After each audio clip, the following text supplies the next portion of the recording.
Hello, I am Gregory the Poor Typist, and welcome to another edition of Typewriter Club Live, where I am on not kitchen duty, kitten duty.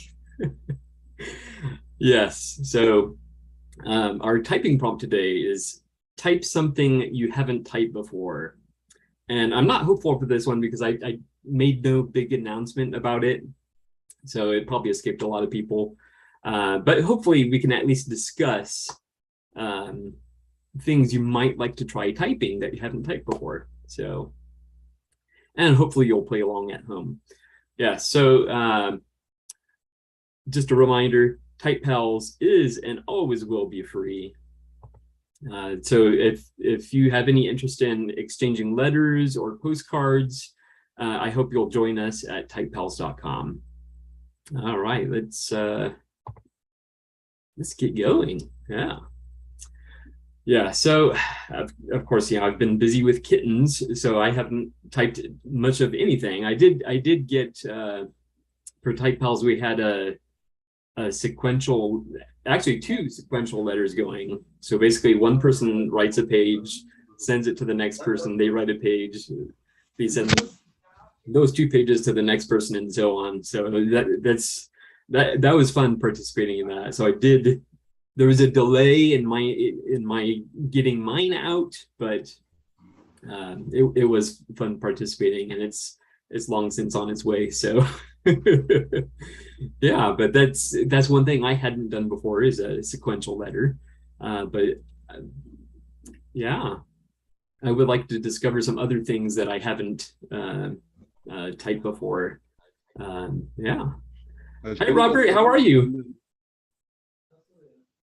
How are you, Robert? Hey, hi, Gregory. Greeting you to you. I hope it works fine. I got a new device. Maybe it's better than the last time. We'll It see. seems like it. Yeah, you can hear Yeah. me. Well, great.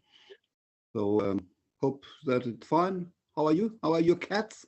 Good. Yes, they're very very well behaved, but they still get into trouble because they are kittens. So I I get it. I get it. yeah. We have our cat is about we don't know exactly, maybe 10 or 12 years old. Okay. Uh, Maybe you have seen him sometimes. Sometimes he's strolling through the picture, Yeah. but right now I don't know where he is. Yeah. And yeah, it's always busy with a cat in the house. Yes. Yes. And Definitely. 2 days before, we had a mouse here. Oh. I could get it and could free it. I hope it has survived. Oh So boy. hey, we live in the basement or not on the first floor, and so he can get out if he wants. And so Okay. nice thing. And I see the quality is running fine. I'm happy with it. It's Yeah. better with mobile.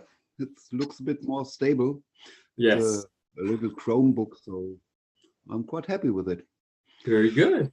Yeah, well, do I have to report anything important? Nothing real. I got just another one of my Hermes babies. It's Ah.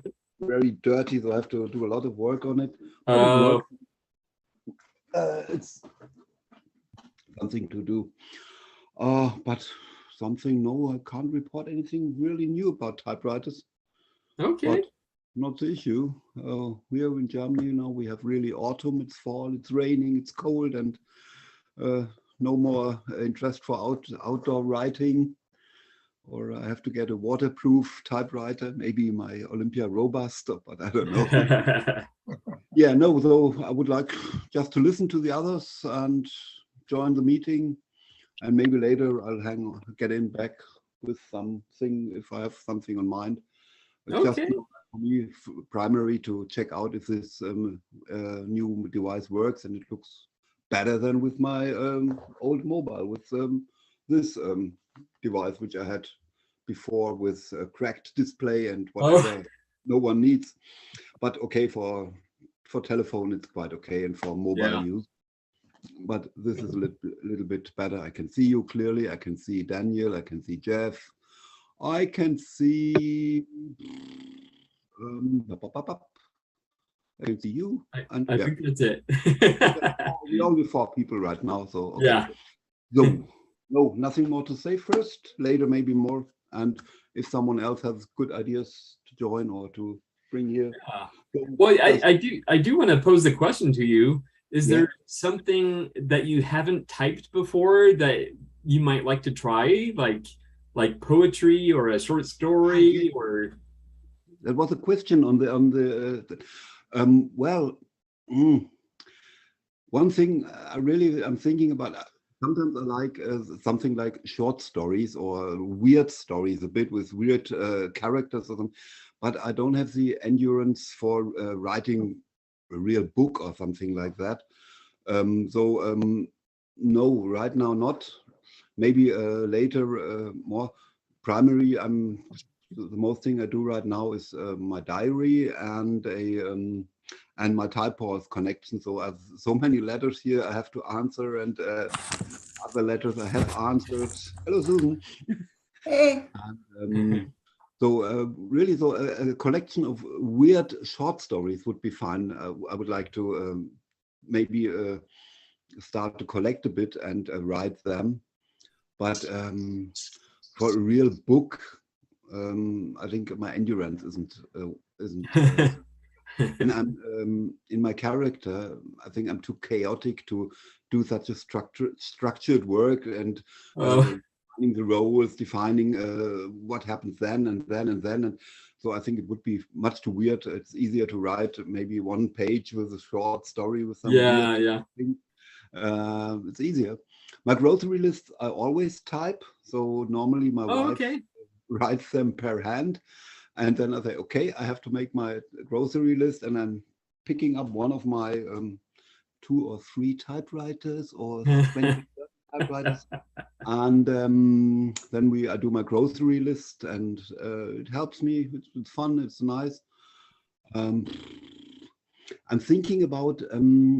I have a Gosen Tipper, and which has a really tiny type face. I think it's much more tinier than 12. Maybe it's a 14 pitch or something. And sometimes I'm thinking about making little notes and hiding them somewhere. And maybe some days later, or years or centuries later, they will be found. So, for example, at my working place, there's a toilet, and in the toilet there's a push button, and you can remove the cover of it. And always think, okay, I have to hide something there, and typewritten, of course, and hide it, and maybe. Maybe in 30 years, when the house is going to be broken down or something, they will find these weird letters or something. Yeah. I don't know, if the English word Kassiber is common. In German, we say Kassiber, which is a little note which is handed over secretly in jail for prisoners. Okay. So I don't know the English word for it. This I think I like to do sometimes, just little notes, hiding them somewhere, and of course typewritten. So it's something not very common today. And when someone finds a typewritten note, maybe a bit cracked or dirty, maybe you think, oh, it's from the 50s or from the 30s. And Yeah. I think that's a thing I would think about to do more. Yeah, that's it. And what I Excellent. often do Excellent. is personal letters. For example, I have temporarily now quit my job for a year. And so colleagues I really like, I posted them a letter and wrote it by typewriter so they can read it, because my handwriting is very bad. That's the thing I really do, and I think I would do more, because I really get very good resonance if you hand over someone a typewritten letter, maybe with a stamp or something on, or a little sketch. It really they appreciate it, yeah. And that's the thing I Excellent. would like to do more, yeah. Yeah, yeah. That sounds Yeah. great. And maybe sometimes I will start, as you sometimes have seen, I'll play a little guitar. Maybe I should really start songwriting. No, I don't want. No. Ah, you need to get one of those music typewriters. Yeah, they're great, but really hard to get these. You mean these where you can write music, or do you mean the typewriters which make music sounds? No, no, the Oh, no, typewriters I think where the you can connection. write sheet music. Yeah, I've seen them, but they're really so rare to get, and Oh, yeah. I think one in Germany has one, Badulai. He's sometimes also here on the channel, but it's an SG3, and really a huge machine. So, and I don't have any more space here for typewriters. So You don't? no, I don't have. And so I think I would refuse to have one. And on the other hand, as a guitar player, I'm not so in sheet music. Guitar players like more tabulated music. I don't know if you know the difference. It's Yeah, more logical for the guitar, and exactly. so tabulated music is easier for guitarists. Sheet music is very fine for understanding the structure of a music piece or something. But when you want a kind of instruction how to play the song, it's much easier with tabulators. So Yeah. I prefer this kind of learning, or just playing around with my 3 favorite chords. Yeah. A minor and E minor, and G is fine, C is fine, and sometimes D minor is also okay, and okay, but okay, I don't want to go now to guitar playing because I think we're here in the typewriter scene. So Yeah. yeah, Okay. now I'm thinking you're standing. Sometimes my connection seems wobbly, but this could depend on my son because he's now using it too. I think. Oh, yeah.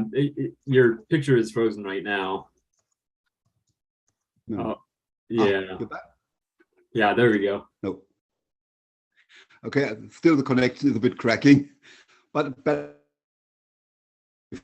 No. Yeah, it does seem better overall, but yeah, it's most likely an internet issue. So Well, yeah, the connection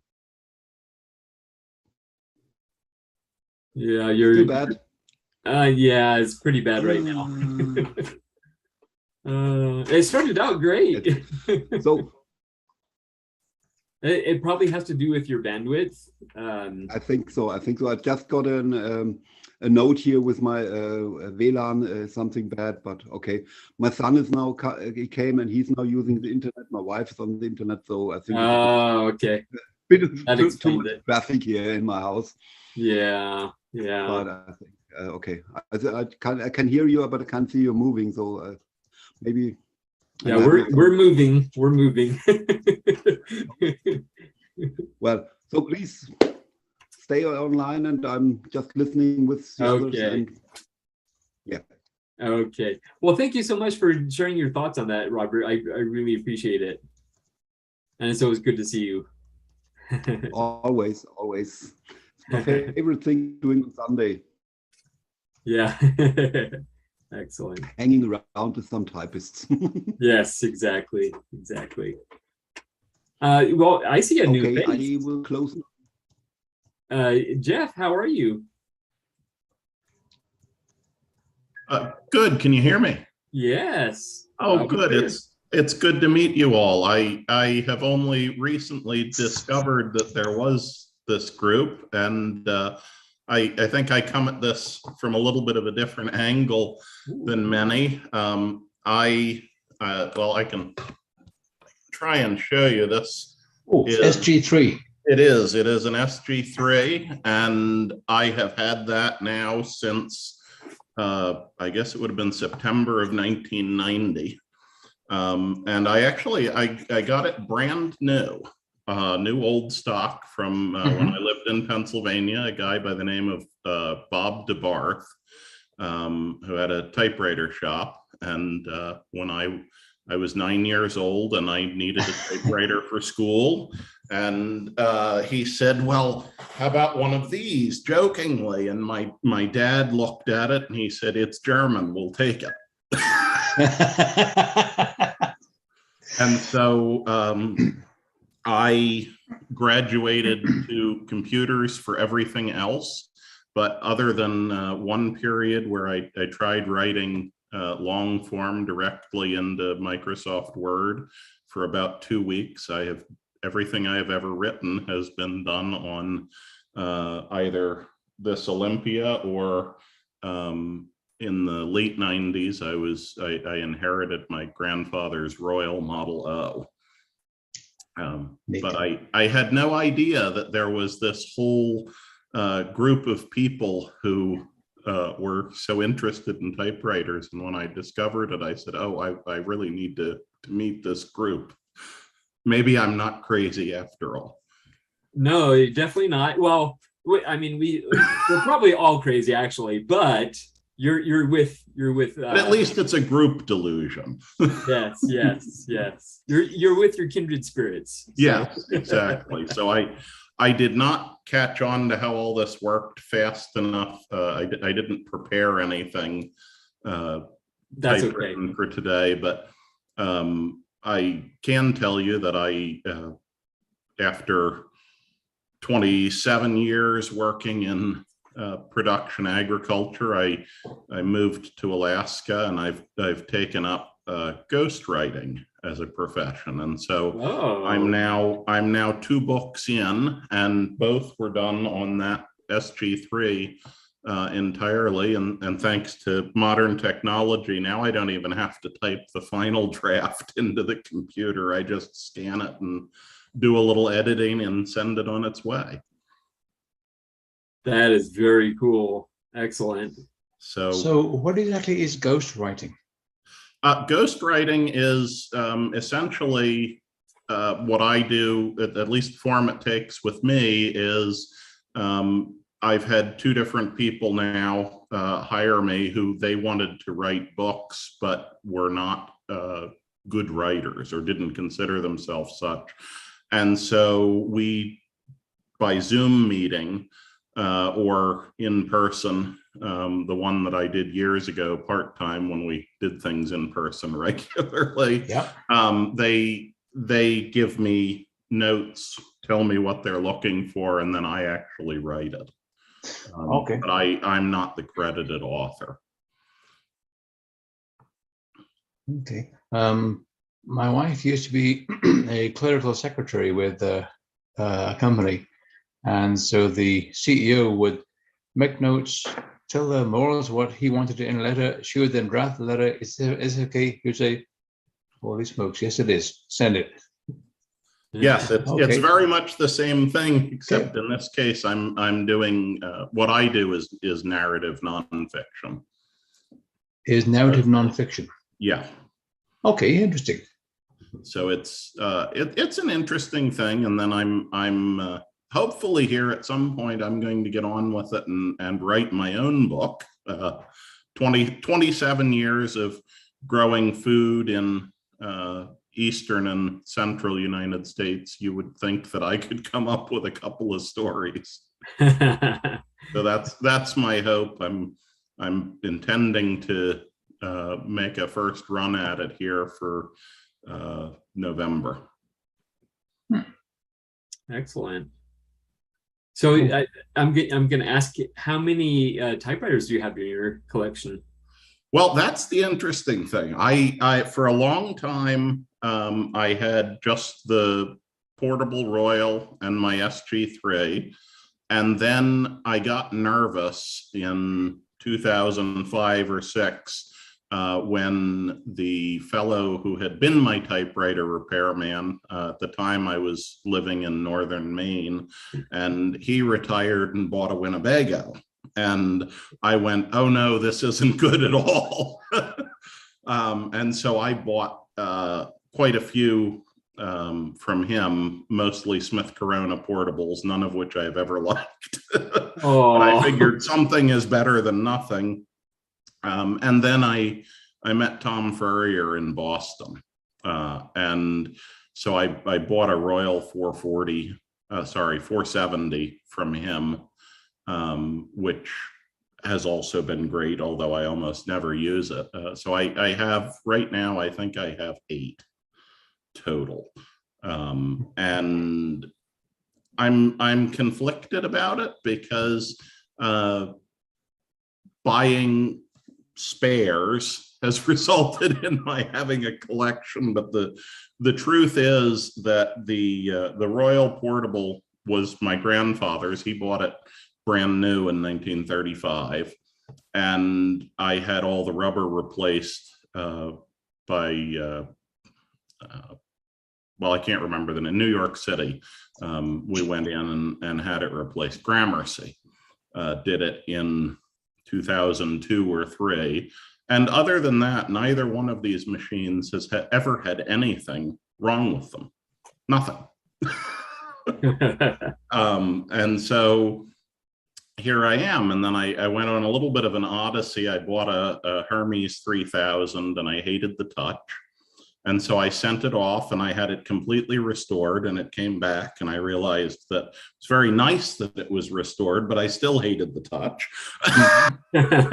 So after having gone through that, I don't know. So I was able to make arrangements. It hasn't happened yet, but I've made a deal to trade that for an Olympia SG1, and I'm hoping that that'll be more my speed. But I guess the short answer is I have 8, and I'm getting rid of 1 and replacing it with a much larger one. So I don't know if that means I'll now have 8.5, but it seems like they multiply. Yeah, definitely. I think we can all agree on that. Go ahead. Think of it that if you've only ever driven BMWs and Mercedes, and then you try driving a Saab, it's not the same. Well, this is true.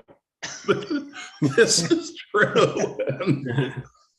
And I can relate a little bit because my very first car was a Saab 900, which was fairly elderly when I got it. And I had it for a number of years. And then when I went looking for a replacement, I went and I test drove a brand new Volkswagen, and inadvertently, having not enough of a filter, I said to the salesman, "Why on earth would I buy this? The one I've got is better."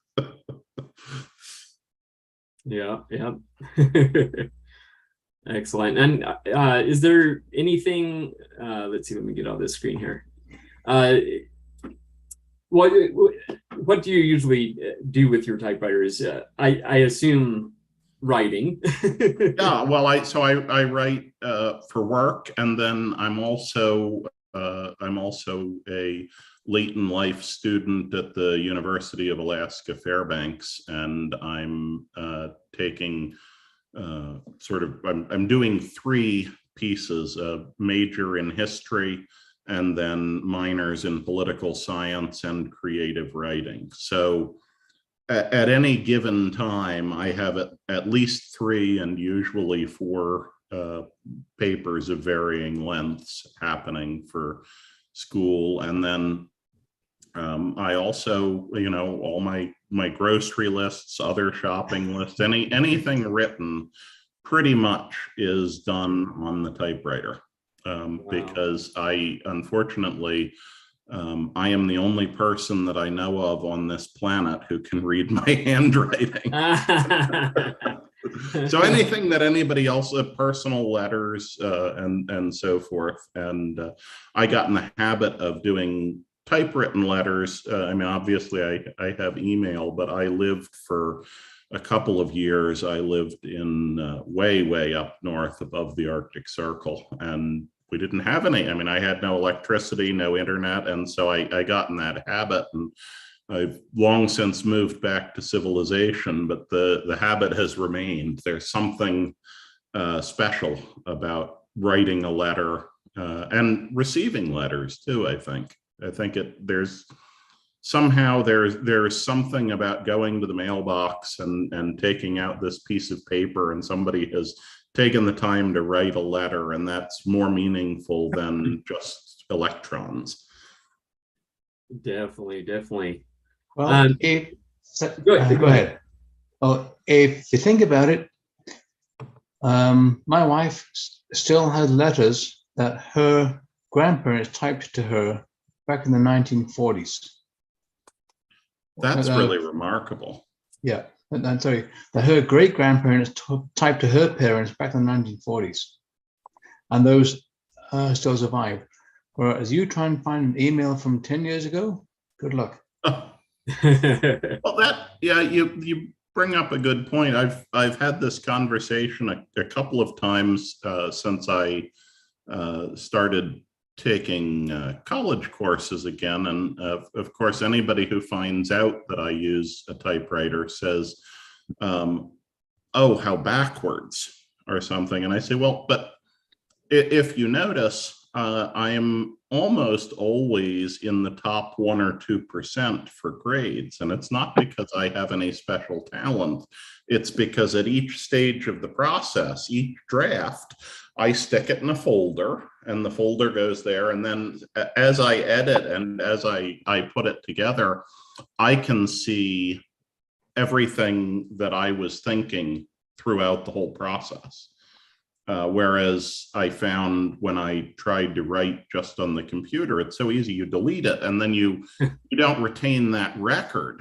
The truth is I have no special talent. I'm just a pack rat, and I can look back at all the work that I've done in the past and say, this worked and this didn't work. And so I maintain that the typewriter is the best tool for writing. And as such, I'd say it is not in any way obsolete. It's really rotten at sending email, but it as a writing tool, I find that it's the best. And I mean, to be honest, if my handwriting were legible, I might much prefer the fountain pen, but it's funny, actually. I had someone write a message to me, and on a typewriter, obviously, and they took a picture of it and they emailed it to me. So that was pretty cool. So technically they did email me with a typewriter, but in a roundabout way. That's a text of sorts. Yes.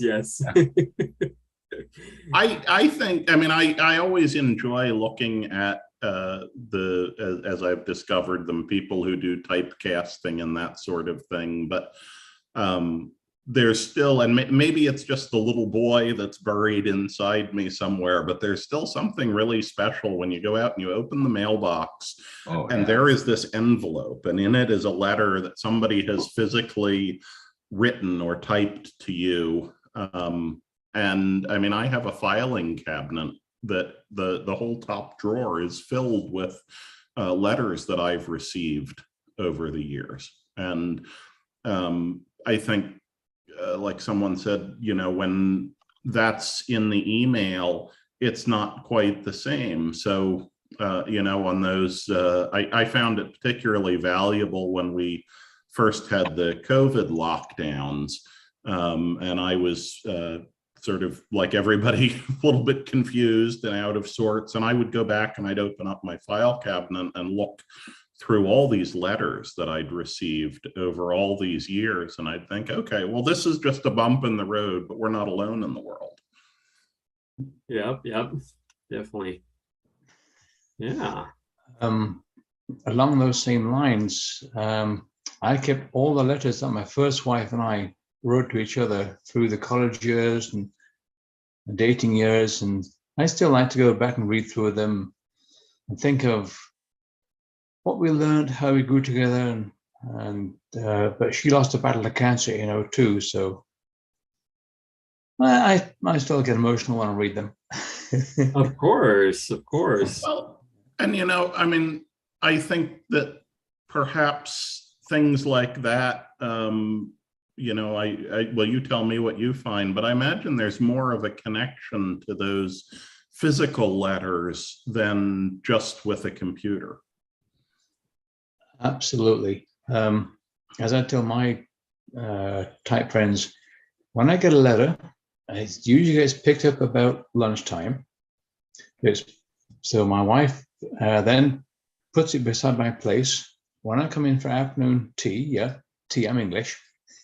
I like to read that letter while sipping a nice big mug of hot, fresh tea. Yep. Okay.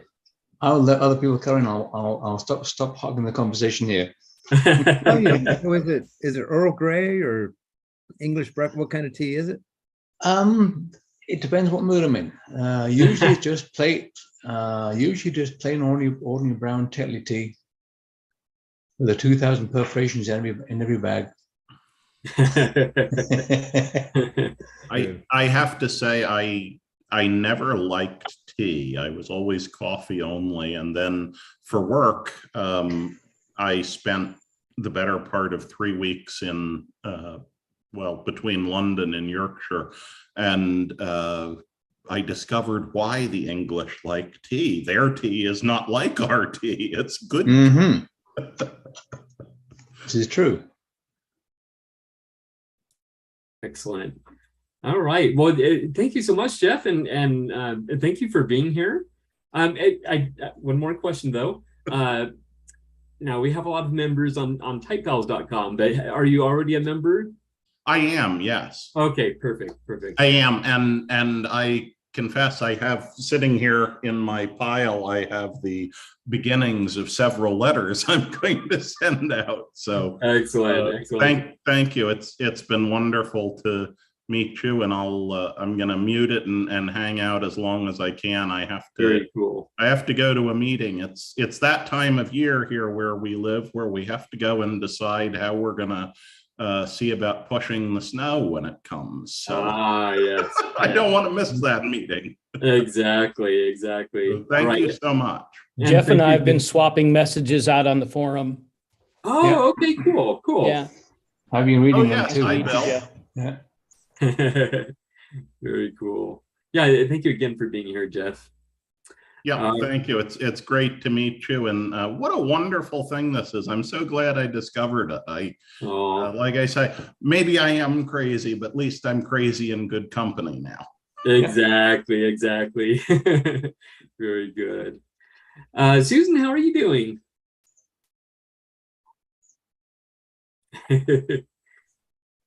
Sorry, I was on mute because I have the hooligan looking out the window by me, and if somebody walks by, he's gonna just go crazy barking. Oh, okay. I'm great, and I had a good week this week. I'm glad to see Neil on the Zoom meeting because the hurricane went right by him there in the Florida Keys, and so I'm glad to see he and I messaged back and forth as I made sure he was okay. So if there's anyone else in our group or watching who's part of the Florida group, our prayers are with you, and we're hoping you and your family are all okay. Yeah. So this week I went on Facebook Marketplace, and a lady was selling a Selectric, not the baby Selectric, but a Selectric one with the fabric ribbon. It's a 13-inch carriage, and she was fascinating. Anyway, it came with the original owner's manual, the original sales receipt, the record of the last service that she had done, which was in 2018, as well as when she bought ribbons re-wound onto her cartridge from a ribbon place, and she paid $13 in 2019. And my question was, does it work? And it did. It does work. It's just sat there though since 2018 without really being used, as she has converted to using her computer for filling out her forms and stuff.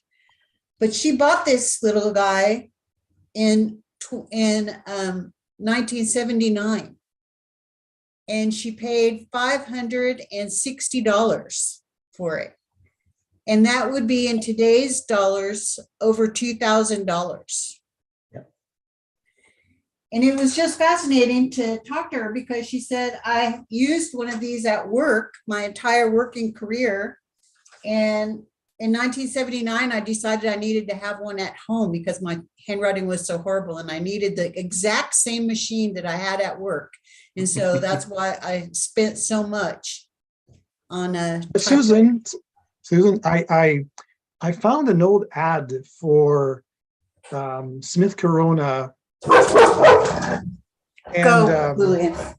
I was just mentioning that the price in the mid 70s that they were saying, buy our Smith Corona because you get 2 typewriters for the price of 1 Selectric.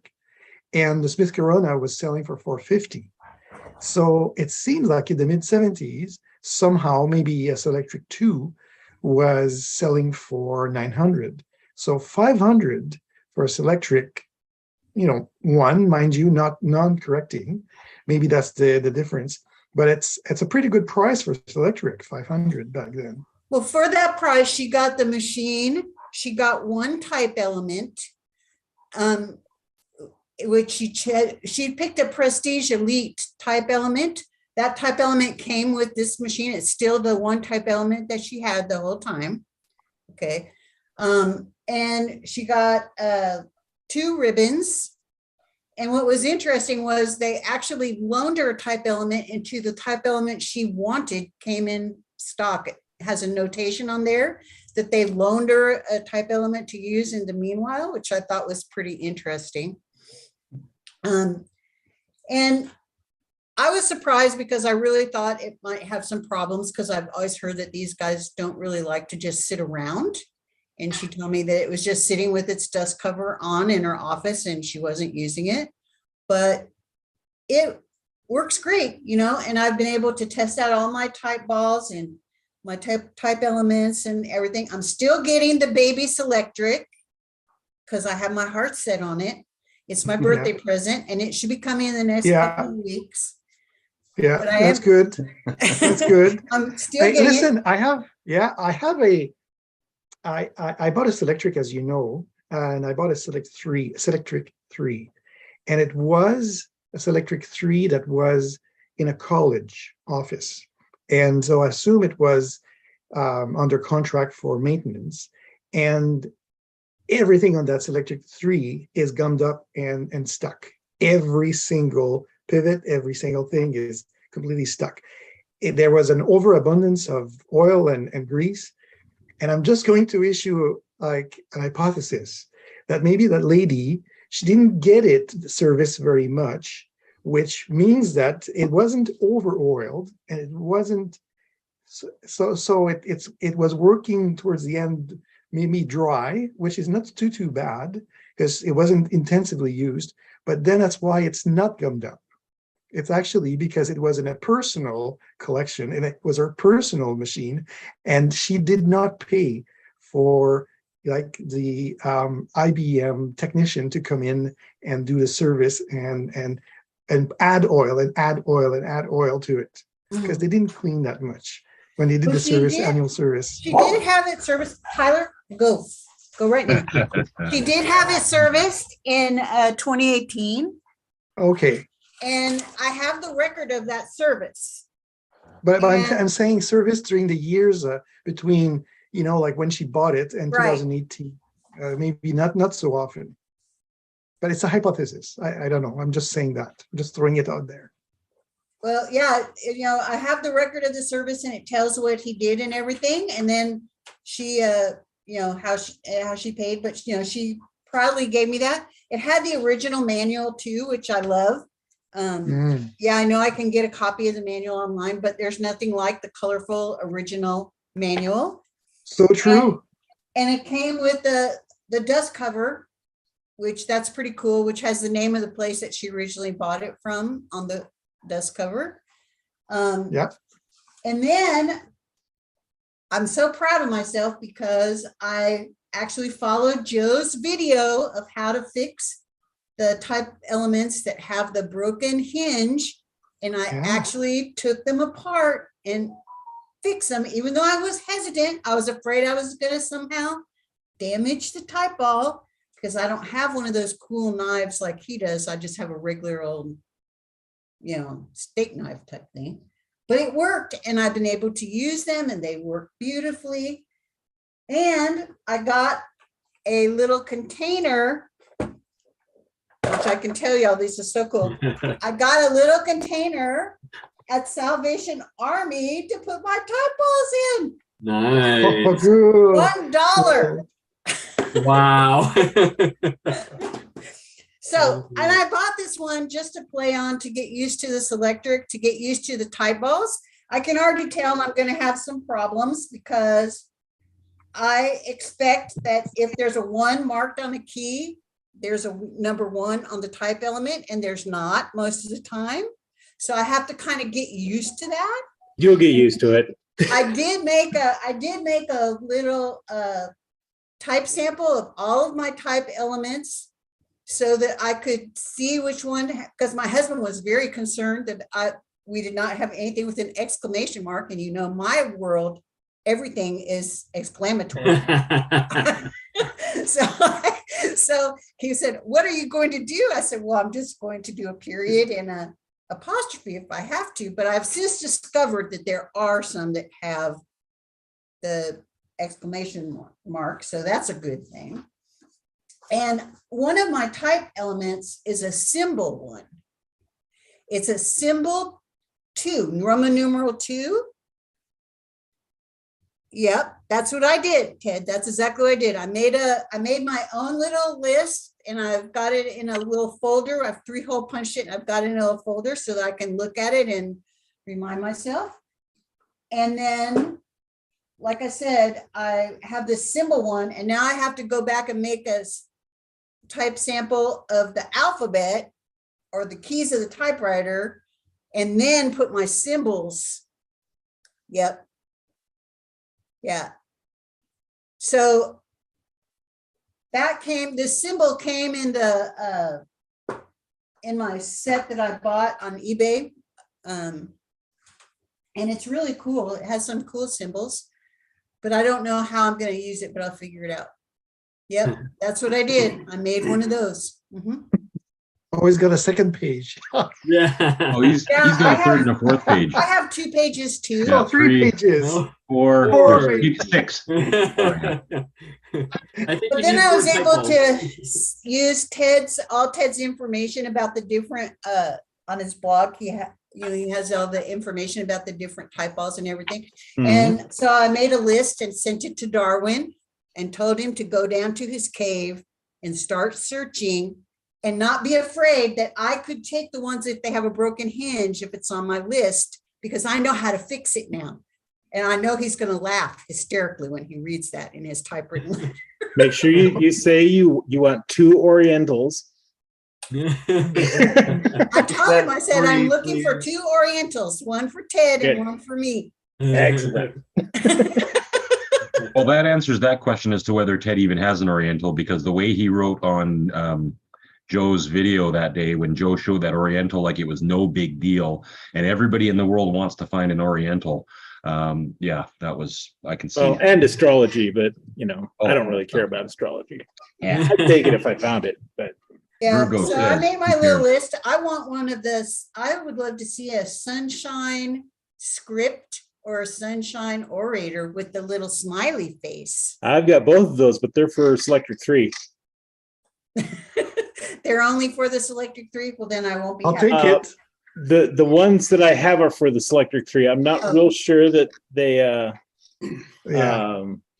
didn't have one for the Selectric 1 and 2, but I don't know if they had the 88 character with the sunshine script and the So smiley. anyway, Darwin will know if it will work on my machine, so he'll send me the right ones. But I just told him, send me as many edits on this list that I'm looking for as you have, and so we'll see. So that was my week in review. Oh, Nice. and I mailed out some things. Yesterday was World Postcard Day. People. Yes. World Oh. Postcard Day. So I did mail out some postcards in honor of World Postcard Day. And yeah, so World Postcard. Oh, and I got monk mail yesterday. Got a letter, Ted. My second one. Very exciting. Very exciting. So it was a good week. Yeah, it sounds like it. Definitely. Excellent. Yeah. Very good. All right. Excellent. Well, thank you so much for being here, Susan. Always. Let's see. It looks like Sean stepped away, so we'll skip to William. William, how are you? Just make sure I'm not muted. Yeah. I am good. Excellent. I'm good, That's good to yes. hear. Things might finally be starting to slow down a bit in the shop, but Ah. still trying to catch up from when Juliana ended up breaking her ankle in May. But however, it feels like fall might be just around the corner. We've had a couple of frosts here so far that killed Juliana's tomato plant, so no more tomatoes of that one. Nothing really new in the typewriter world. Okay. I did get a nice 8-page letter from a typewriter, from a pen pal, a typewriter pal in Holland, whom I met via Type Talk, that's very typewriter talk. And so I'm just got a postcard ready to go back to her. Nice. From Steve in the 1920s. And just so that'll go in the mail tomorrow. Nice. Yeah. And then I need to get typing to some type pals. My busy season doesn't leave a whole lot of time for typing. Once we get into late fall, winter, then that's my time for typing. I can spark up the wood stove, get down in the basement, fix myself a nice big mug of hot cocoa, and just type away. Yeah, yeah. Excellent. Very good. So there was some talk on Facebook, and I know you're not on Facebook, but there was some talk on Facebook. The owner of Hot Rod Typewriter, I think he has a YouTube channel, so hopefully you've seen that. Mm-hmm. But on Facebook, he was mentioning that he has a Dvorak typewriter. Okay. That he's looking to either, well, it sounds like he prefers to trade it for something. I'm not sure what. But he would also consider selling it. Is that something you would be interested in? Because we did mention your name. Possibly. Okay. It depends how much it's been hot rodded, and what the price is, and shipping, etc., and so on and so forth. From the picture, it looked like he hadn't like blinged it out or anything. It looked, basically original. Okay. So, but yeah, he did send me his email information, so I can forward that to you. So I'll be sure to do that after the meeting. Yeah, excellent. Sounds interesting. Yeah. Were you able to get a sense as to what make and model and how old the machine is? Let's see. I wonder if I can. Maybe we can look on Facebook. Yeah. Yeah. I'm not sure that I can find it quickly enough, but well, let me look for it. It should be easy, just searching the group for Dvorak. Yeah. So hopefully it comes right up. Yeah. So it won't be long. Just to get me there. Yeah. Take your time. We've got 4 hours. Yeah, exactly. And I have noticed with machines is that if they are a true Dvorak or a US Dvorak or a variant Dvorak, that all depends on how the figures are put out on the top line. Okay. The US Dvorak, your figures are just in numerical order. Yeah. The true Dvorak, all the excuse me, I believe all odd numbers are on your left hand and even numbers on your right hand. Okay. I know. What was the third category? What was the third category that you said, William? Sorry, say again. You said there are 3 types. What's the third type? The third type, that's the one that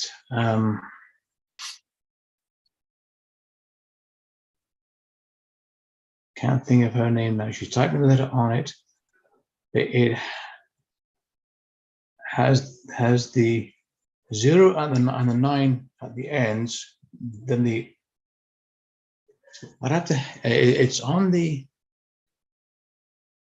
typewriter database. Okay. Here's the QDL with Dvorak I saw on eBay. Started with 0 and 2, 0 and 1 in the middle, and then went out from there. Yeah. There's a young guy from Montreal who has a Belgian machine originally from Belgium with its Dvorak that is yet another version of the Dvorak keyboard. And I was emailing him back and forth, and he just didn't know exactly all the provenance, but it was very interesting because he has all the photos on the typewriter database. Yeah. So that's pretty good. The Royal Point Deluxe that went for sale up here in Calgary, the seller was the daughter of the original owner who special ordered it from Royal. And so she had the provenance and the paperwork and everything on it because he was a professor at the University of Calgary. Yeah. So I'm not finding that Dvorak from Garen on the Facebook. I don't know why, but how long ago was that? It wasn't that long ago, actually. Yeah. I'm not seeing it either, actually. I am seeing 7 Dvorak keyboards, or I'm getting 7 hits for Dvorak on the typewriter database. So let's see. I can take a look at these. Let's see what kind of keyboards they have on them. Hers was the bronze colored Smith Corona 4 series. A Smith Corona 4 series? I believe it was. Okay, so I'm seeing a Smith Corona 2 series. Yeah. Or it could be 2. Right, the one was a flat top, wasn't it? The one was a flat top. 2, 3, and 4 are the round speed line. Okay, could be 2 then.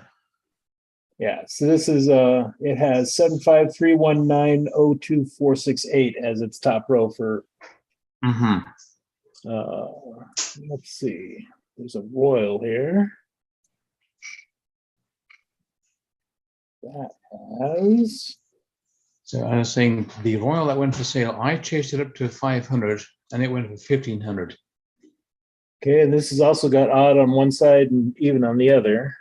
Yeah. But it has non-shifted numerics as opposed to shifted numerics. There's a Blickensderfer. I think we can ignore that one. Yeah. So there may have been different special orders on the Dvorak keyboard, or who knows? Yeah, this one looks like it has a normal number row. That's an Adler J5. There's another Royal. Garen's Dvorak pictures are on the Awesome Typewriter Inc. group. Oh, okay.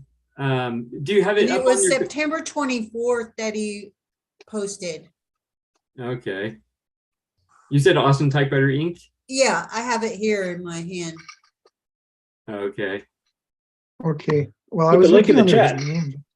Oh, let's not tie the meeting up with this. Let's let some other people talk and just get the search going in the background. Okay. Good idea. Yeah, all the ones I see here have odd on one side and even on the other. So it's an Underwood. Okay. Carlos says he found one in Texas, but it might not ship well. Is Hot Rod in Texas? He's in Oregon. Oregon, that's it. Okay, because I know he said someone asked him about shipping to Canada, and he said he would be willing to do it. So yeah, but anyway, yes, I did want to at least put it out there for you, William. And I'll send you his contact information just in case. So okay, yeah, definitely. All right. Well, yeah, and it's good to see you. Thank you. Yeah. Good to see everyone here too, and some new faces. Yes, yes. All right. Sean, how are you doing? Good. Happy day, everybody. Yep. Yes, happy Happy to be day. here. Happy to see you, Gregory. Happy to see everybody. Yeah, I love all of you guys. So Sunday mornings are Aw. always the best. Nice. Yeah, no, things are good. I've been really slow in buying typewriters, which I'm okay with now.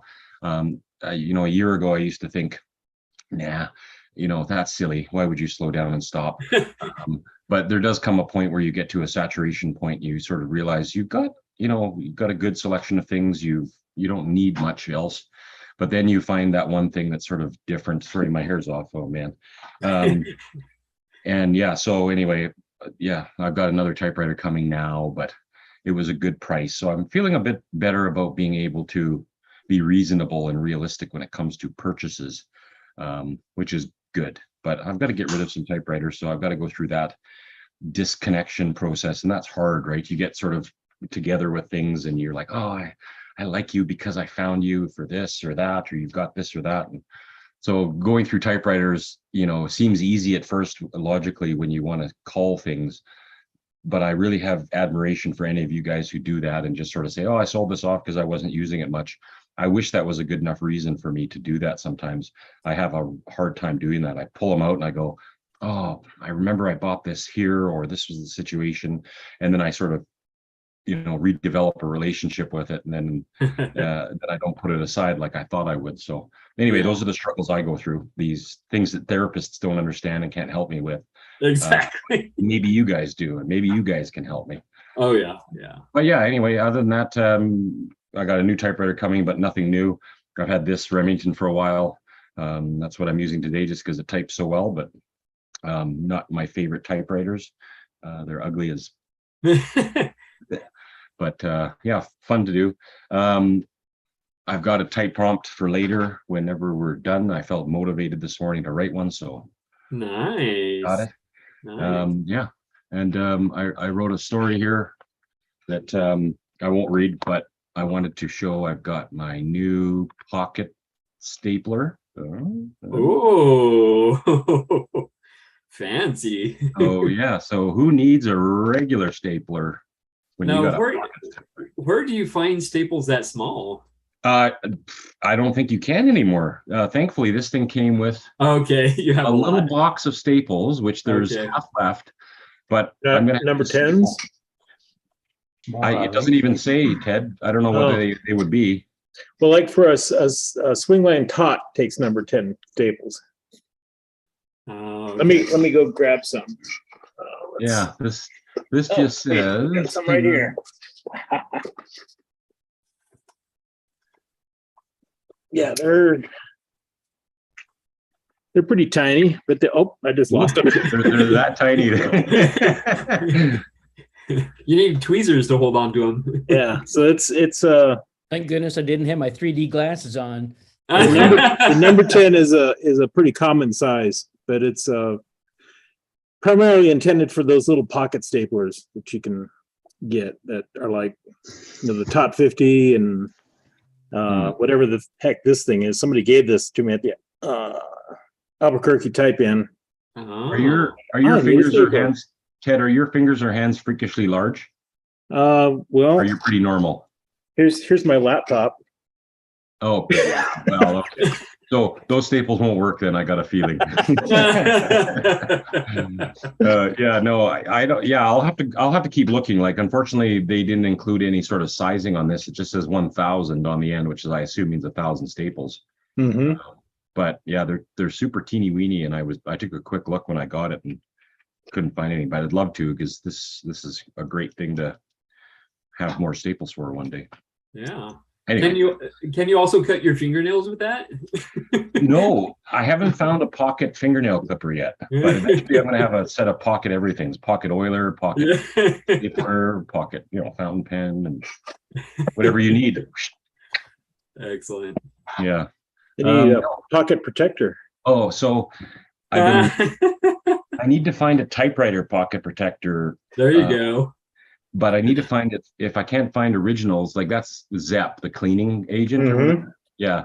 But I want to find vintage ones, or preferably I'll find somebody that makes them like a promotional products company. But who uses pocket protectors these days anymore that a promotional products company would have them that you could get 250 printed? And then Yeah. I can give them out to people, because that's really what I want to do is, get my logo on it, or, Bob's or anybody else's, and then you can give out, and you just have something like typewriter service technician, and Yeah. typewriter, you can walk around and impress people with your nerdiness. I think Yeah, see, if you put something general like that on it, you would be able to get rid of 250 of them.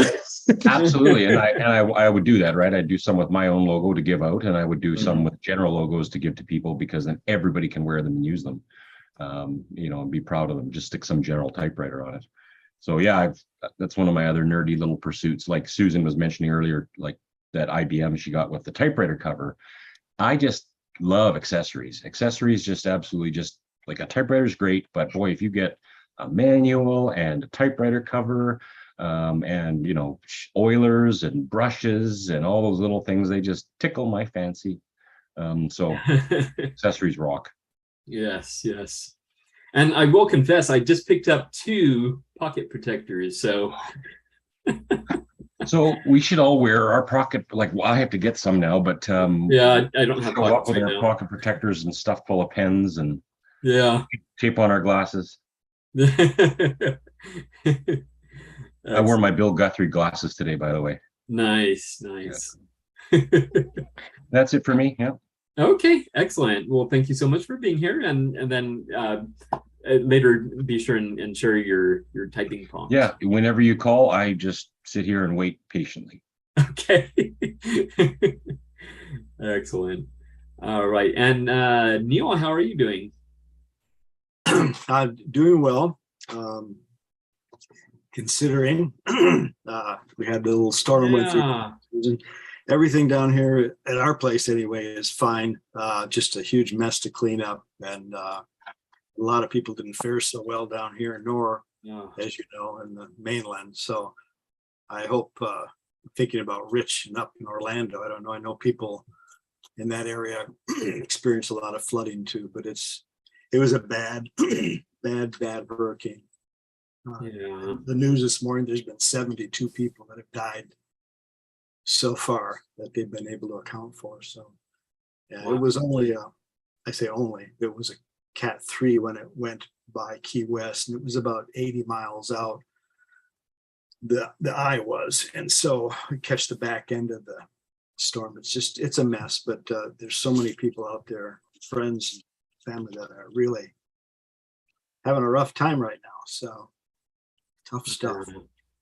Other than that, did some more yard cleanup this morning, and our city is coming down with heavy equipment because everyone's been hauling their refuge out to the street, piling it in huge piles, and so they had a contractor that comes through with heavy equipment and loads it up and hauls it out. And so hopefully that's the end of that for a while. That would be good. But so that's why I wasn't here last week. I was going to say computers, typewriters. I have a couple. I picked up. Oh Lord, they're heavy. I got these a while ago, but just getting a chance to show you. This is a Adler I picked up. I never had one until this one. J5? It's a J5, yeah. Nice machines. If there's ever a show on television, I don't know what it would be called, a game show where you have to be the first person to identify and yell out the name of the typewriter. I think William is going to be the great prize winner. No, that'd be Ted. That'd be Ted every time. Or Joe Van Cleve. But I was surprised, a nice little typewriter. Again, my first, I think it says this one's in 1968. So there's that one.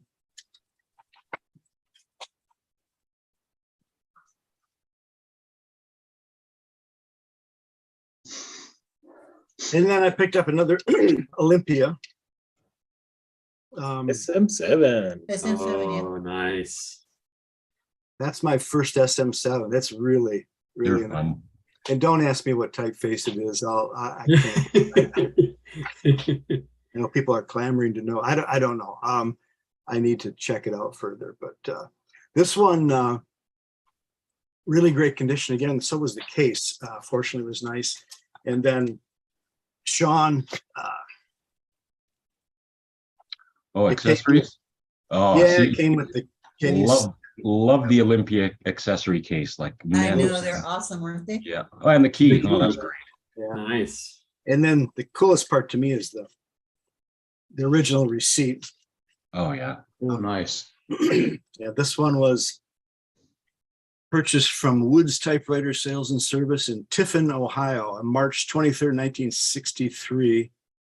And they paid $131. Wow. So, Wow. That's very cool to have. Thank Yeah. God for organized people in the past who stuck their receipts in their I know, right? typewriter cases. Yeah. yeah, pretty cool. That is very cool. And that's a Royal typewriter on the receipt, looks like. Oh, very good. Yeah. It looks like an adding machine. I never even noticed that until just now, but yeah. Huh. Yeah, on the left In there. the corner. Yep. Or Smith Corona, maybe a full-size standard. Like a Secretarial 88. Yeah. That's a blurry photo of an adding machine of some sort, I guess. Yeah. Yeah. But yeah, so that was a lot of fun. And it types really nice. I can get a lot of words on one page with that machine. So, Nice. I had a question regarding the Selectric 1 and 2 type balls and the 3. Can anybody tell me the difference? Why will the 3 type element physically not fit on that machine, or is it a whole different? They will not. They will The not. 3 type element has 98 characters on it, and the 96. 96, yeah. And the 1 and 2 have 88 characters. Yeah. Different number of And teeth, the different pin- size. And the pin is different. There's no keyway on the central post, and they're not placed at the same place. And under the ball, you have all these little the little notches, and that number is different. So there's 96 around the type 3 ball, and there are, well, whatever it is on the other Selectric 1 and 2, and that is because there's a little notch that it blocks it every time that it rotates. There's a little lever that sticks into that V notch to block it for the time that it types. So it's very fast, but so that's why it doesn't. It's not compatible, and They won't even fit. Yeah. Okay. It's weird because a lot of times people will sell a group of type balls and they're mixed up. You get they'll have some Selectric 3 type balls mixed in with the Selectric 1 and 2 type elements.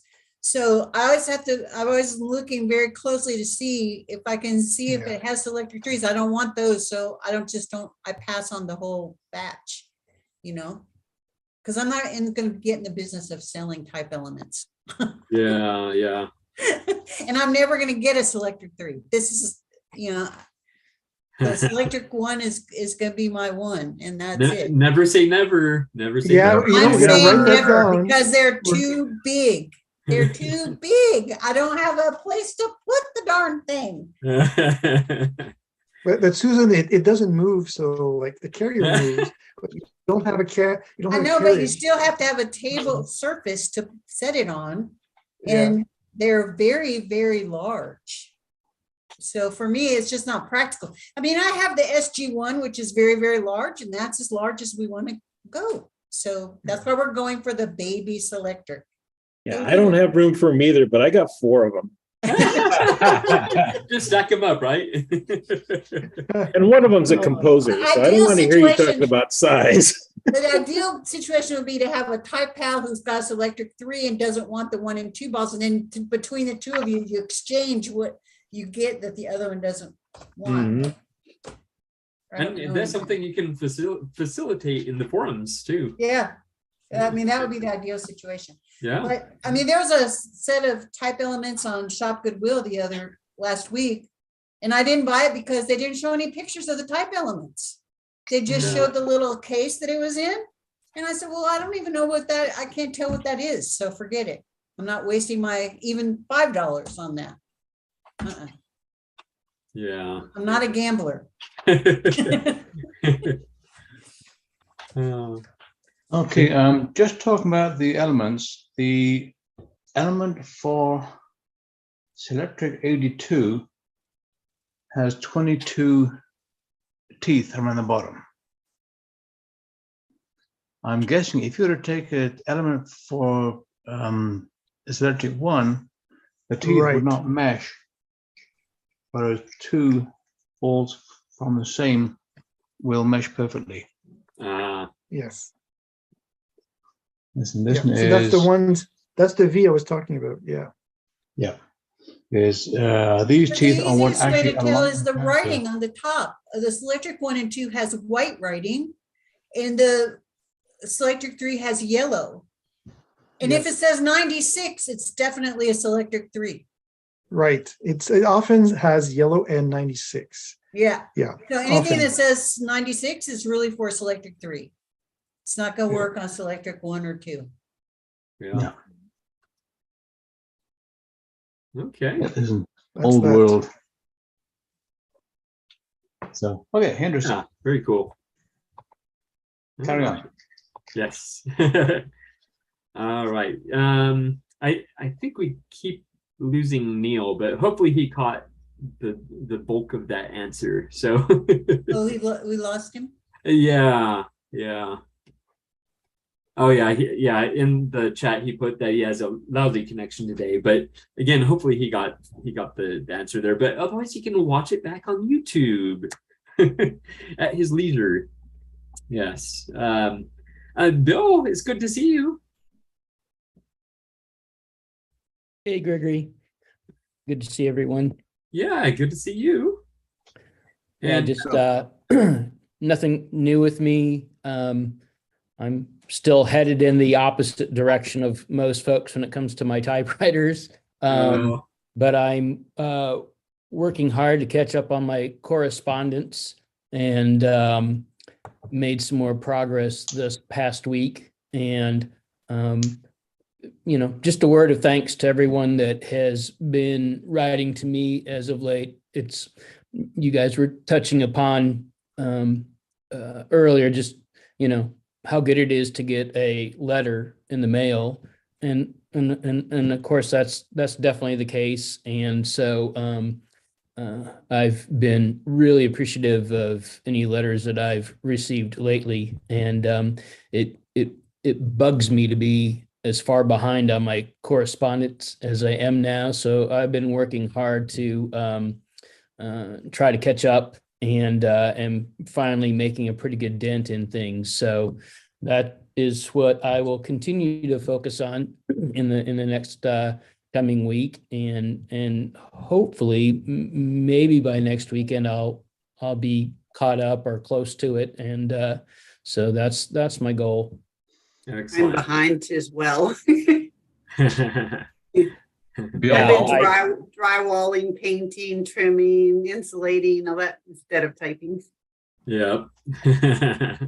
There's distractions. I mean, we have to face it, like I have two right here. Yeah.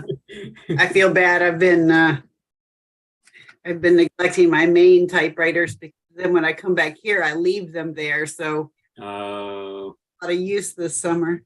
yeah. Maybe next year. Yeah. Well, Bill, I'm curious could you give us a little rundown of how the sequential letter turned out? Oh, yeah, that went really well.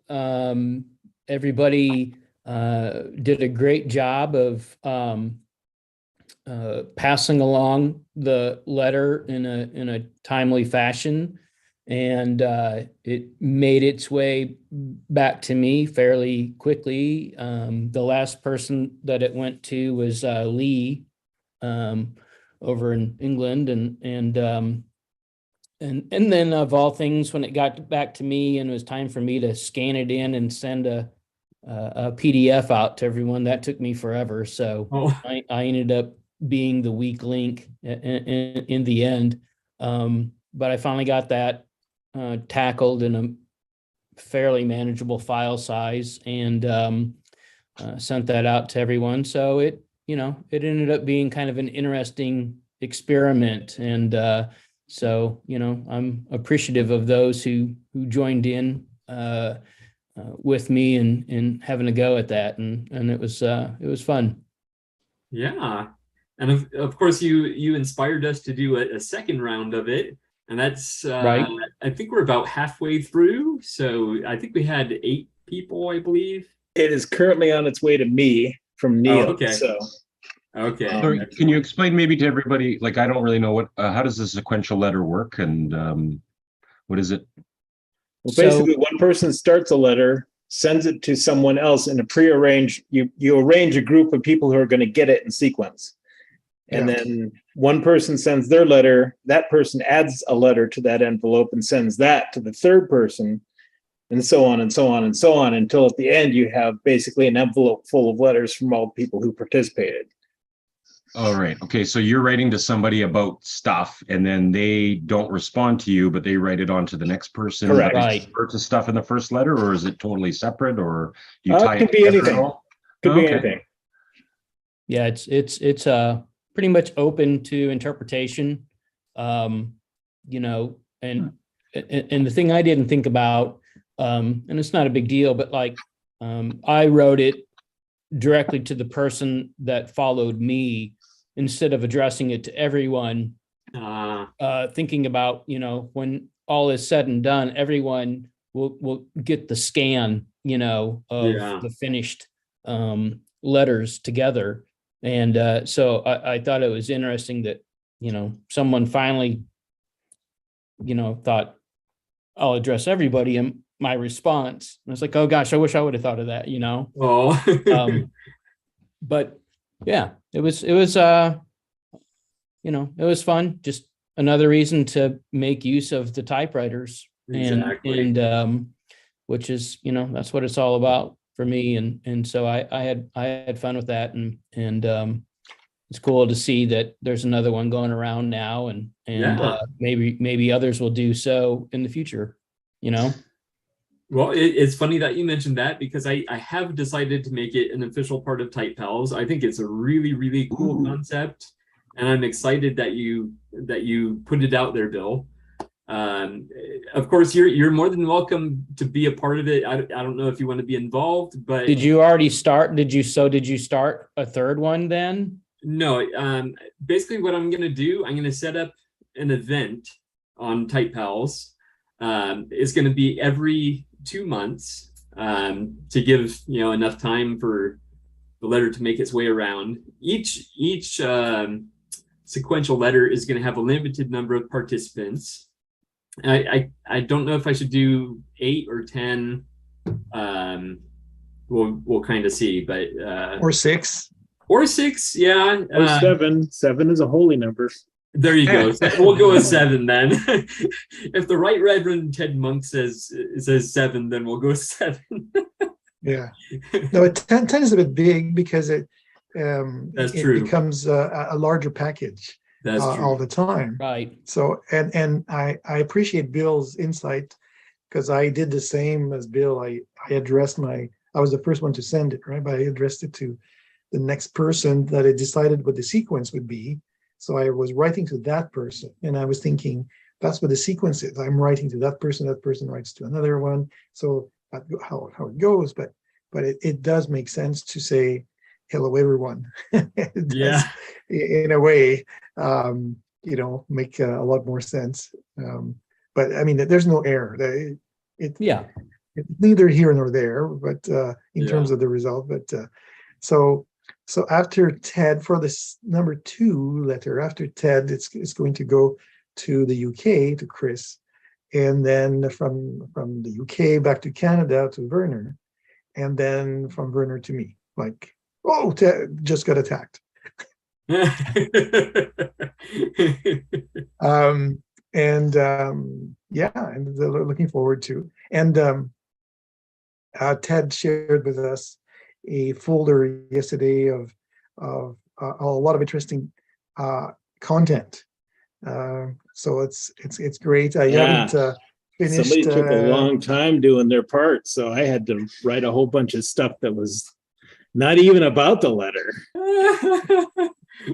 You wouldn't be referring to me, would you? Yes, I am referring to you. I wasn't going to I name did take a anyone, long time. Ted. I wasn't going to shame anyone. This is not a shame place. It's a neutral. So it's all good. I'm pretty sure I have to shame people. That's my whole job. Well, so Gregory, that was one of the things I did in my original announcement was just I tried to set an expectation of how timely people should be. Like if they didn't feel that they could respond within a week of receiving the letter, that maybe this was the experiment for them this time around, you know? Yeah. Because like you say, people do have other things going on in life. And so if somebody knew that they're particularly busy with something, then, you know, especially if you have, in my case, there's 5 participants, you know, so if you have more than that and it gets delayed, you know, further down the line, it could really add up. Yeah, that's true. So it's just, you know, it's good for people to be mindful of that, I think, if they're going to participate in a project like that. Yeah, yeah. This is precisely why I did not sign up for this one, because this time of year, I just know I'm way too busy. But in England, when I was a child, we used to call these round robin letters. And I used to love them when the round robin letter came from the family, because we could read everybody's letter, then add a letter and send it on. Yeah. Usually around Christmas time is when the round robin letter did its round. Yeah, yeah. Yeah, so the event I'm going to set up is going to be in November. I don't know if I want to just do it for the first of the month or like the middle of the month. Yeah. But if we're going to have a smaller number of people, it probably won't take too long for it to get filled up. So I'm probably going to go with the first of the month. So November 1st. So I'll be sure and set that event up either today or tomorrow. And then people can get signed up for it. And I'll send out a mass email. I know you guys love receiving those. So but yeah, I'm super excited about it. And I thought it was super fun to receive and to be a part of it. And yeah, definitely. So that was exciting. So thank you for getting this ball rolling, Bill. Sure. Yeah, very cool. Let's see. I want to share something real quick. Can you post the letters when they're done? Or are they private? I think that's a good question, because I think it's intended to keep it between the people that participated. Do you want Yeah, to that was part of the encouragement. You get, if you participate, then you get a copy of the letter of the finished product. Yeah.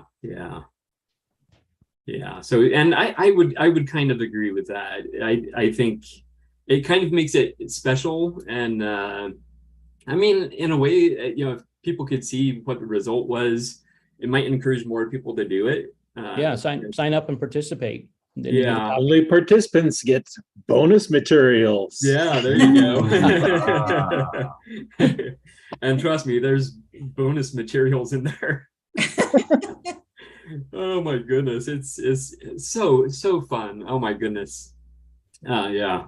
It is fun. It's a lot of fun to just not have any particular topic really in mind, but just exactly say, okay, what can I use my typewriter for right now?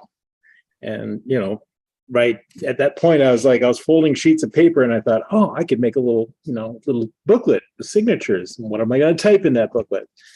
And, I just ended up taking pictures of, 15 typewriters that I happen to have out, and, typing a little bit about each one with that typewriter and pasting the photo on there, and then recording me typing on them and putting that on a CD in there. And it's like, your mind kind of runs wild. Yeah, yeah. And it should. And it should. Yeah. So. It's definitely a creative outlet. So yeah. So, but then I realized it was going to cost a lot to send all that to the UK and then back. Yeah. So. It sounded like the other members were willing to do it. Yeah, but I don't know. Plus, in the end, only the people after me would be able to experience it. So I ended up just digitizing the whole thing and sending it to participants. Yeah. So you still get the bonus materials, but okay, excellent. And the postage was something that was a concern for me when I started off that first letter. I ended up putting additional postage in the envelope for others to use if needed, because I didn't know, how much it would add up. So, that for those that might end up paying more, I guess that's just something to be cognizant of.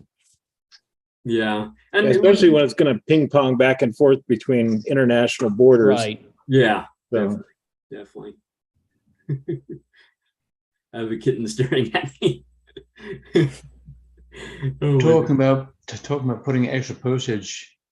When my mom had pen friends in the US, one of her pen friends sent a self-addressed stamped envelope with a US stamp on it and said, "Here's an envelope you can send back." Of course, the US stamp wouldn't be recognized in England. All right, let's see. I want to bring something up real quick, if I can. And let's do this. Hello, I am Gregory the Poor Typist, and welcome to Curry Russell's 50th birthday. Yes, I am here on my Smith Corona electric typewriter 5TE series, and we are gonna partay. All right. Happy birthday to you. Happy birthday to you. Happy birthday, dear Curry. Happy birthday to you. Happy birthday, Curry. I hope you have a wonderful 50th birthday. Yes, happy birthday. Oh my gosh. Awesome. Hey. Yeah. We're gonna start getting requests for Happy those. birthday. We're gonna start charging for birthday greetings. So you couldn't see video of Gregory doing that, but I imagine him going, "Happy birthday to you." I was actually. Yeah. I was impressed by the fact that you counted exactly how many spaces it was before the bell would go off for the bell. last line. It took a couple tries. Impressive. Thank you. Happy birthday, Curry. How was it? Yes, thank you. Well, Becky said earlier this week, she said, you sure are milking this 50th birthday. Because my birthday was the 27th, which was a Tuesday. And I think I had like a special birthday dinner on Wednesday, gifts on Thursday, other belated greetings coming in and stuff. And we're seeing my parents this afternoon for my birthday. So, and then we had been, of course, up in Ottawa visiting Daniel the week before that. So that was technically a little mini trip for my birthday as well. So yeah, it's still going. So thank you very much. Appreciate it. Yeah. Happy birthday. What have I started? You can make some money on it. Yeah, I know. He's gonna get special requests now. Yeah. It'll be a collab between Gregory and Larry or something like that. There you go. Yeah, I'll do the percussion. He'll do the guitar. May, you need May. Oh yeah, she's her good too. too. Yeah, actually, we could put her on drums. Yeah, I don't know if you've seen it, but she has a video on YouTube where she's playing the drums and really well. So yeah, very cool. Yeah, Excellent day. Thank you. Yeah, I'm so glad you had a good birthday. Welcome to the 50 club. I recently joined myself 2 weeks ahead of you. So Oh, happy birthday. Oh, Harry. happy birthday. thank you. Yeah. Yeah. So yeah, very cool. Of course, we got a couple kittens for my birthday. That's pretty good. It's the gift that keeps on giving. Yeah. On my 38th, I got 2 or 3. Those breathing gifts. Yeah. But is there anything new with you, Curry? Other than your birthday? Yeah, well, I think I shared last Sunday the couple of typewriters that I managed to pick up on the trip to Ottawa. So there haven't been any more typewriters since then, but we were just out this morning at one of the outdoor antique markets that's going to be shutting down at the end of this month for the season. And so I managed to pick up a few let me zoom in. Ribbon cases, so little ribbon boxes there. So that's kind of a unique one. Nice. And then we got somebody might be after this one if you're into LC Smith and Krona stuff. So it's an LC Smith and Krona branded one. So, and then this is a kind of unique one as well. Non-smut. No, so you don't want smut in your typewriter ribbon, I guess. So, but I can't use that one. All I write is smut. Yeah. But it's interesting that it says it's for a Royal 10. I guess how it came pre-spooled or something like that. Yeah. So no, just those. So okay. Yeah, not too much else. Did have somebody that bought a typewriter, which is sort of a rare occurrence, but this will be the second that has been purchased online for shipping from Willow Creek Typewriters, but somebody in the States. So I'll get that packaged up and shipped out tomorrow. So yeah. Are you allowed to say what typewriter it was? Let's see, what is it? Brother. Oh yeah, he's got it right there. That's right. Yeah. The sales corner is like in the dining room. So this is a 1969 Brother Webster XL800, which you'd think would be relatively common. So I'm like, okay, you're buying one from the States, but maybe the exchange is really good right now or something. I don't know. With shipping, so it wasn't that Maybe it bad. costs less for them. But no, so this one is in really good shape. Everything works on it. It's got I've got a purple ribbon in it. So this is the last time that we'll get to see it because it's going to go down to the States somewhere. So yeah, that'll be fun. Yeah. So, then I get to start getting a few more of them cleaned up and ready for fill up the inventory again. So yeah. But Now, was this someone that that you were? How do I put it? Is it someone that you had communicated with like before that you were aware of in the typewriter community, or they just popped in to order? Not at all. Just found me online, I guess, and and then I guess it turned out that the shipping for typewriters to the States through my I've got a Shopify store. It wasn't set up correctly, so then I got this email saying I tried to buy this typewriter. I'm down in the States, and it got through to like the payment page or something, and it said no, we can't ship to you. And I'm like, well, that's weird. So we had to do a little bit of figuring out that with Shopify, but got it sorted out. And so yeah. Excellent. All right, I'm so glad your business is going well, and you're getting famous, being on the Open Doors segment and all that, and or Doors Open, I guess it's called. Yeah, Doors Open. So I got the video is posted on the website. So if you just go to willowcreektypewriters.com, it'll be the first thing that you see that pops up there. And then we've also got a couple of typing events coming up in November. We're doing a type in on the 12th of November, I think it is, again at one of our local libraries, and then a screening of the Digital Doors Open video with sort of me there doing Q&A afterwards and bringing a few machines for people to try out. So yeah, trying to stay out there in the community, and Nice. we'll see what happens with it. But yeah, good. And Hey, it was Curry. interesting. We were out this morning, and again at not the outdoor antique market, but an indoor one not too far that we went to afterwards. And we were walking around, and we must have missed it that somebody had this Underwood noiseless with the top cover covering all the type bars was missing, and he was walking up to the front counter with it, and Becky's like, "Oh, yeah, you're lucky you found that one. We missed that one. You snagged it from us." And turns out that some of the Canadian folks on here might have seen typewriters that have a emblem on it for Thomas and Corney typewriters out of Toronto. Yeah. And so he just collects typewriters that have the Thomas and Corney logo on them, because he is the grandson of, is it Thomas? The Thomas part of the Thomas and Corney. He's the grandson. Wow. So he doesn't use them. He just has a collection. I think he said he had like 8 of them or something. He does the adding machines that are brand. Was it the gold logo one, Curry, or the red logo? Because he did 2, and the gold ones are very, very sought after by nerds who like those. So it's that star symbol, like the red Underwoods had, but it's gold, and it says Thomas and Corney, Toronto, Ontario. And then there was a red one that seems to be all the other times. But yeah, I think that's everybody in Canada knows that. Yeah. No, I didn't see what the particular label on that particular machine was, but I know I've seen them. I don't remember if I've got 1 or 2 that have that on it. Oh, cool. Or I've seen a couple come through anyway. So, but yeah. He did a brisk business back in the day, I think.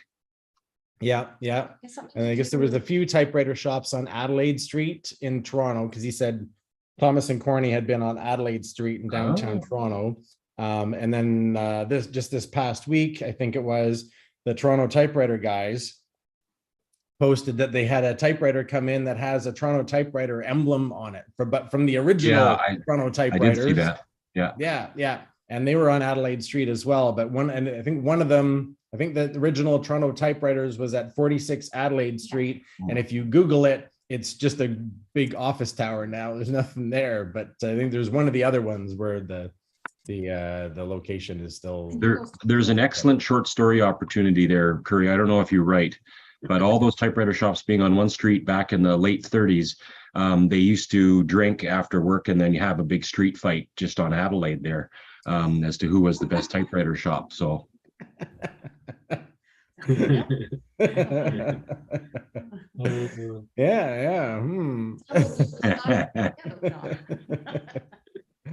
Excellent. All right. Well, thank you so much for being here, Curry. And it's always good to see you. And I'm glad things are going well. Thank you. Yeah. Curry, one question for you before we move on. Sorry, Gregory. Okay. The pots behind you, Curry, does it say fail? Does it say fail? Fall. Okay, sorry, it's blocking the one letter. I was like, that's interesting. She just got a new horse on a nest thing that she just found. It's those chicken things she collects. Yeah. Yes. This is just a horse thing instead of chickens. Oh, that's a horse one. Sorry. They all. I'm just joking, and I like the fact your shirt matches your walls too. That was a good. Oh, good yes, work. thank you. This is the Power of Pizza shirt. For all of Power of you on the geeky side and like a printed shirt, Tea Turtle. Tea Turtle shirts. Shout out for Tea Turtle. Some cheap hats today. Please send royalties to Type Pals. Yeah. No, send them directly to Willow Creek Typewriters. Sea turtle shirts by the seashore or something. Yeah. Excellent. Good. All right. Good to see everyone. Yeah. Ted, how are you doing? You've been called upon. Wheel my way over here. Yeah. Let's see. What would you like to know? Is there anything new in your world? Probably not any new typewriters, but have you been working on any typewriters or? Well, I've been. Oh, let's see. I just finished up cleaning the garage typewriter, and I was gonna take a crack at my flat top square line. Square line. What's the garage typewriter? A typewriter that'll only It's fit in a your big garage? Adler Universal that used to be used by the Mormons to do data entry. So it's got OCR typeface on it. Oh yeah, I remember you mentioned that. Yeah, and so that's a big typewriter that someone gave it to me for free and it has a cool font on it. So I gotta keep it, but where? Yeah. The garage typewriter. I have a little typing table out there, and if it's cool enough, I'll go out there and type in the garage. There you go. And that's good. There's that machine, and got to work on my flat top. So I want to get that in good shape. Square line. Yes. I'm a Nazi about that, so I need to do it myself. Let's see. Other than that, I don't know. I built a computer out of spare parts and nice. A Windows XP machine. But that's about it. You know, okay. Cleaning my Selectrics. Getting one of them ready to give away. But apparently Joe's not coming on the 3rd, so I get to keep that machine for a while longer. Yeah, maybe get another blog post out of it. Yeah. Well, I'll be able to get the rest of the letter out of it.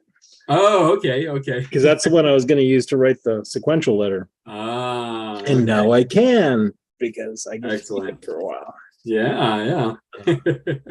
Other than that, I don't know.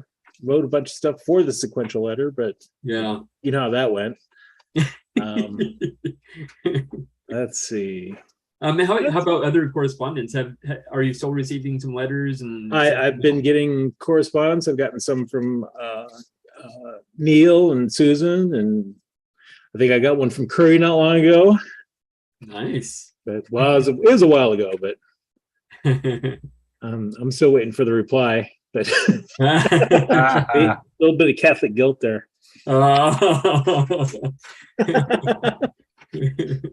But yeah, that's about it. Okay. I sent one to you, of course, Joe. Yes. And who else? I got. Well, I can tell you basically because everything is chronologically logged, and the correspondence too. Nice. Correspondence 1. Sorry. Oh, okay. Correspondence 2 is stuff it's archived. Oh. Let's see. There's the chain letter. Kevin. Alan. Working on a chain letter. William Dudley. Kirk Jackson. Neil McMichael. And then that's back to the old. Okay.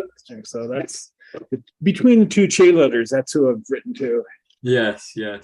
And of course to you and Bill, or Bill wrote one to Bill too. So I've been busy, but basically as soon as I get one in, it's like, oh, yeah, immediately invigorated to pop one out again. So I usually get like a few hours of enjoyment out of it because just immediately go out and do it again. Yeah, exactly. Keep up. But I am all caught up on my correspondence. So very cool. You guys cannot bog me down. We've tried. That right there was a reverse psychology challenge. Everybody, that guy play. Yeah, my mailbox. Ted's been up to the task. It's impressive. Excellent. Yeah, the system is working well. Nice. I didn't used to be able to reply to letters this fast. Yeah. Now that I have a system. There you go. You're definitely on top of your game, Ted. I am exchanging bullets as fast as they come in. Very cool. And how's the weather there right now? Are you getting relief?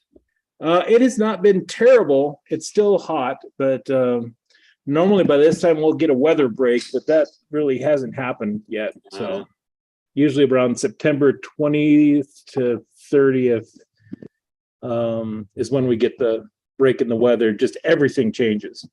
Yeah. It just hasn't happened yet. Oh, okay. All right. Well, excellent. And thank you for showing the Type Pals love there on this electric. You're welcome. If I could think of anything else to spell, then I would. But Yeah. but I think we went through all those last week. We were all different permeations of that. But I've got like a whole thing of the letters. So yeah, little punch out ones. Yeah. So if I can think of anything else to put on there, then I would. But yeah, Typewriter fits very nicely. And it does actually with the and it stickers is. too. It's wait, hold on.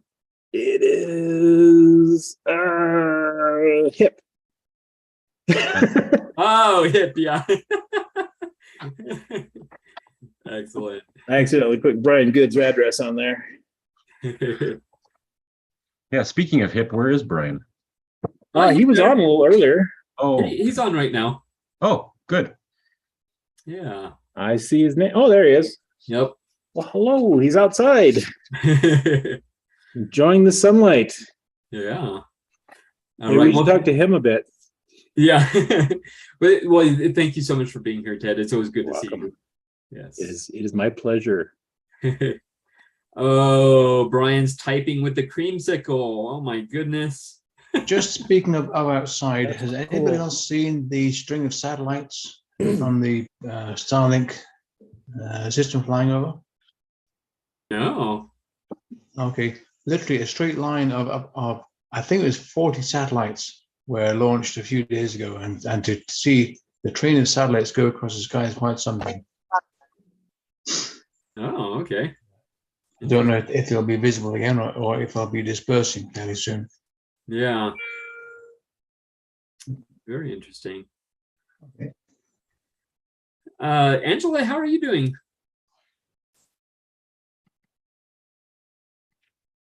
You're not in the TARDIS today.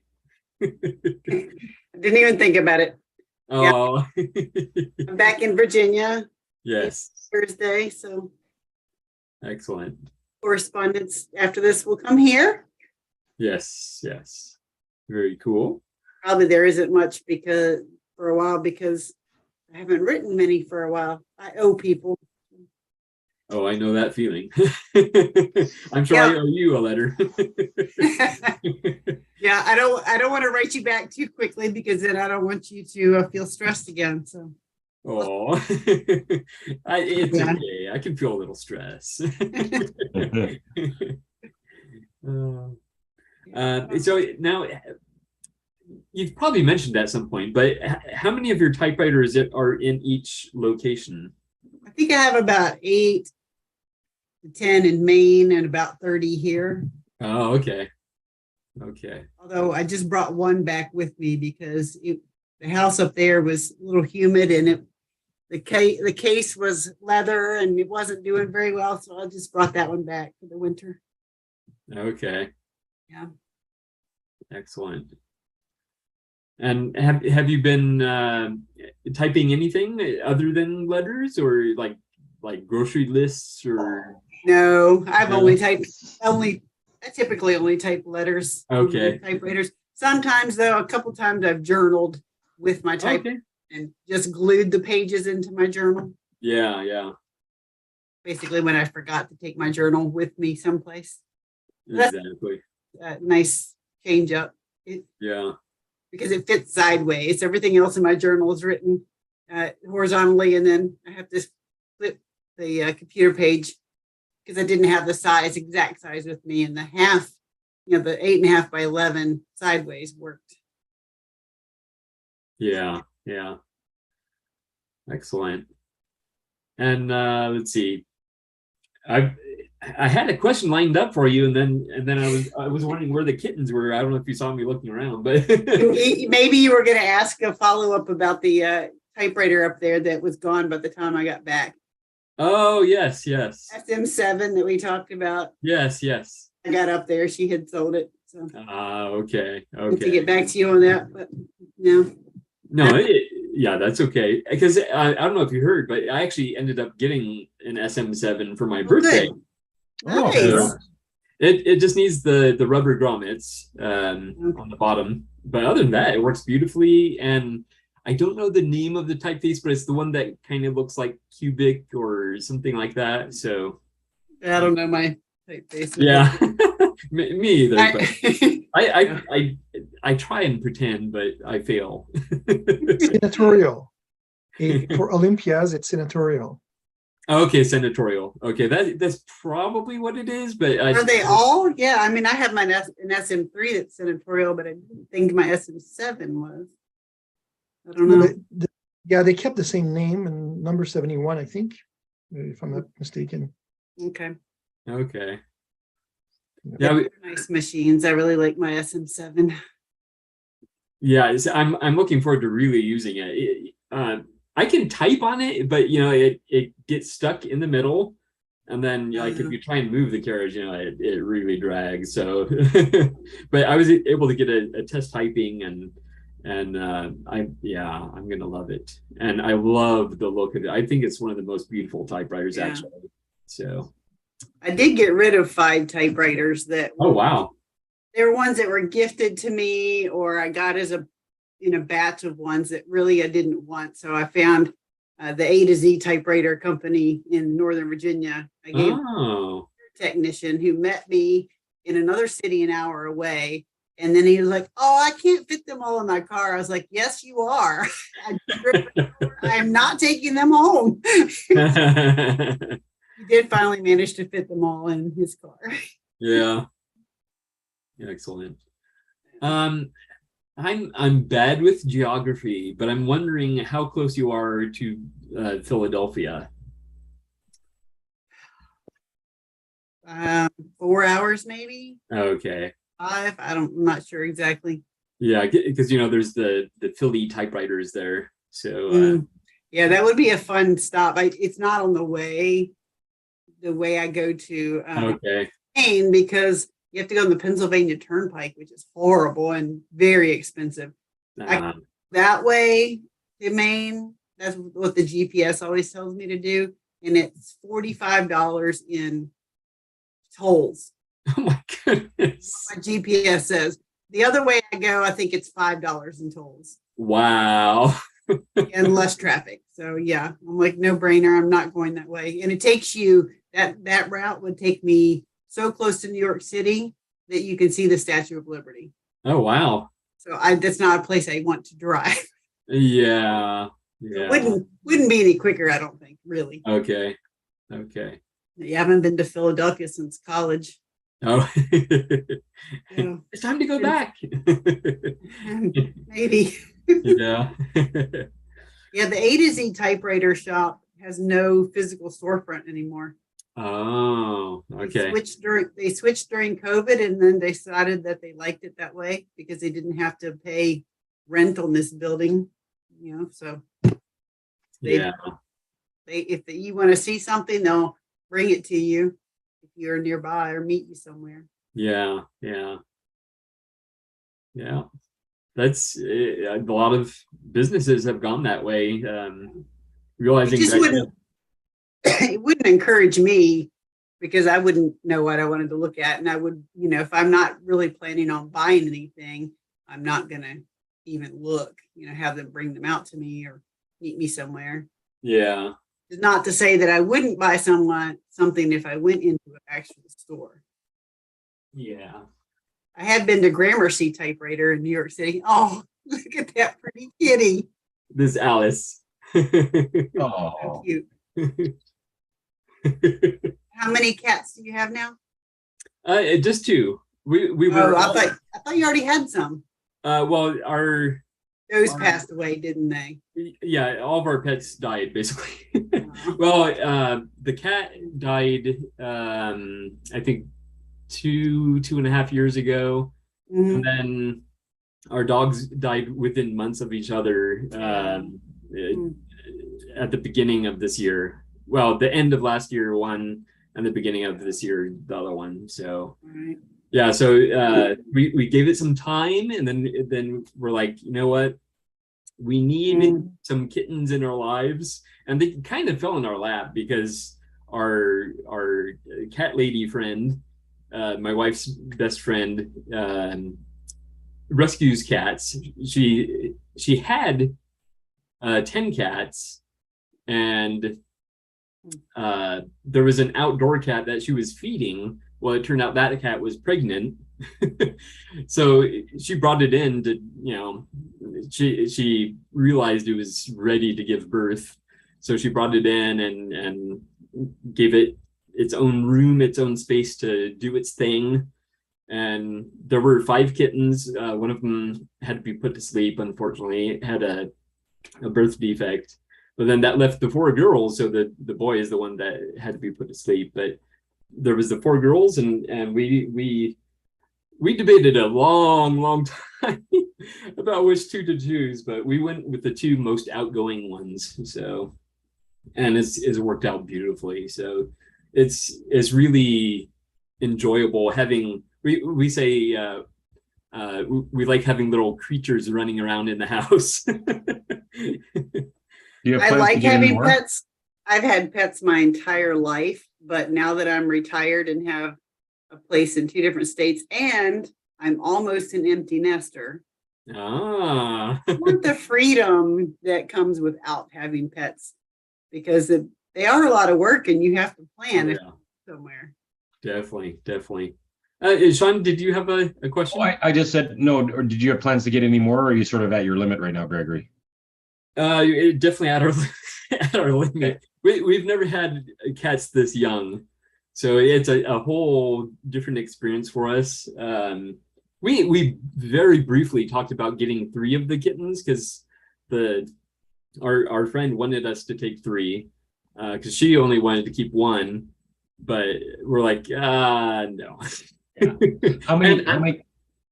I'm really glad because it has been a handful. So well, yeah, they're just kittens, right? But how many? So how many cats do you need to have before you get the term crazy appended in front of your name, like crazy cat guy or crazy cat lady? I think 4 or 5, 10. For me, more than 3 is a little concerning. 4? It's 4, Angela. Okay. Yeah. That's my opinion. 1 cat away from being the crazy cat lady. Yep, there you go. Our answer is 6. 6, okay. We got 5. Beyond help, because I have 7. Yeah. I don't have that sticker. Yeah. I'd like to say 7. Yeah. Not too much. People talk about the crazy cat lady all the time, like it's the cats. We're talking about the lady. We're not talking about the cats. I don't care how many cats she has. Okay. So I like cats myself, but you know what? It's the person that has the cats that may or may not be crazy. You just never know. So well, you could we be got to clear that up. Larry. Let's not blame it on the cats, is what I'm saying. Yeah. It's just a descriptor. Yeah. It was funny watching Ted hold his cat upside down many years ago. My wife and I stayed at a bed and breakfast in Colorado, a little town outside of Denver. And the woman that ran the place had a cat. It was a big cat, and it liked to be held upside down. Oh. She had a photo album of all of these guests that had stayed there holding her cat upside down. And I imagine it's probably passed on to a new owner by now if it's still in business. But at one point, our photo with her cat was in there. It was just a thing. It loved to be held upside down. So you'd pick it up and it just hung there. It was really pretty funny. Yeah. That's a crazy cat. So back to Larry's point, you could be a crazy cat lady because you're a lady that has a crazy cat. Doesn't have to be the crazy about the lady. That's true. Yeah. You could be a crazy cat Larry. Yeah. There are many. See, the thing is I don't like generalizations because we're stereotypes. You cover a whole bunch of people, and it's like it's just not always like that. That's a generalization. I know. I don't like people who don't like to generalize either. Don't forget to flip your typewriter calendars. Oh, thank you. Yep. Oh.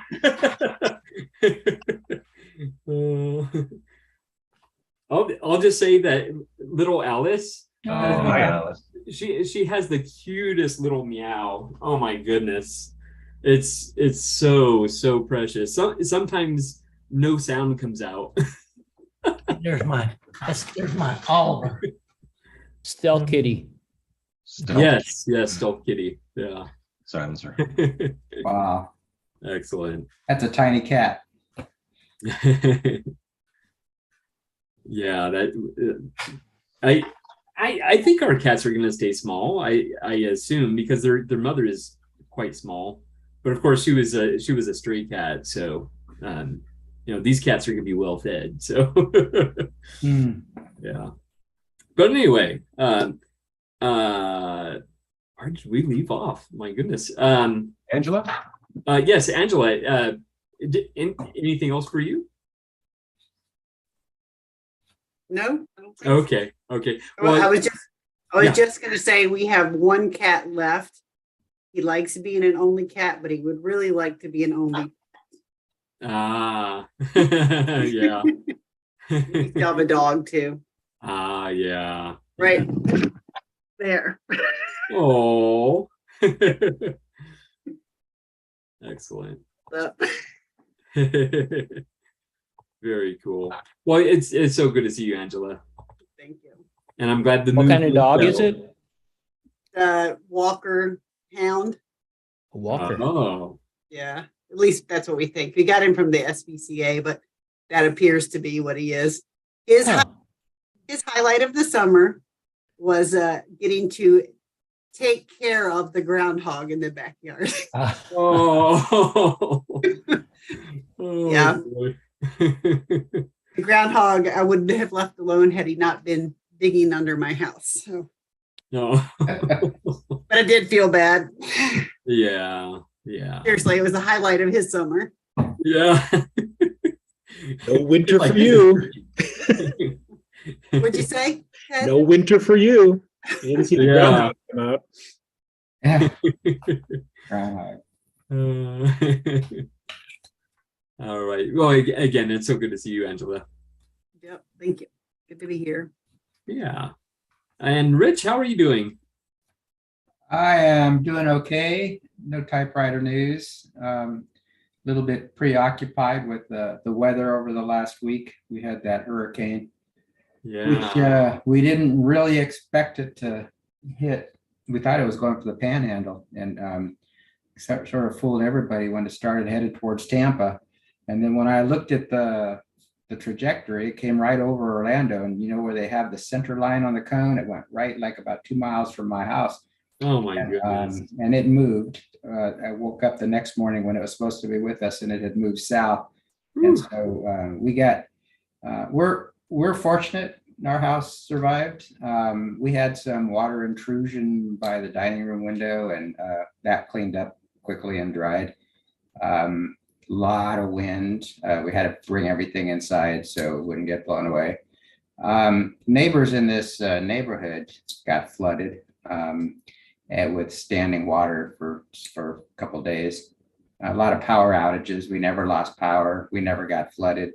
And my daughter, about 3 miles from me, her house was an island. It was she lives near a creek that sort of crept up. She's probably about, I guess, around 10 feet higher than the creek, and but at least 50 yards. But it reached all the way up.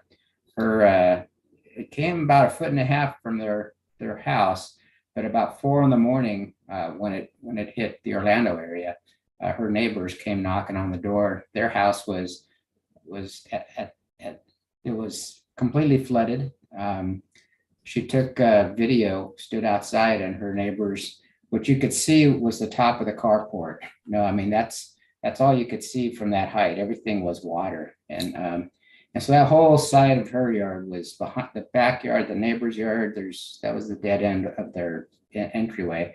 But on the other side, there was another house that was flooded, and the road out was probably about waist deep for 2 days after that. So 3 days altogether, she was kind of stuck in her house and lost her water, kept her electricity, but it was kind of scary. They were trying to figure out, which way were they going to swim if it got any higher.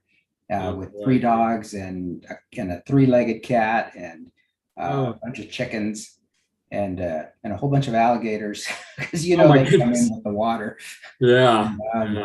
But fortunately, it started going down at that point, and they're perfectly fine now.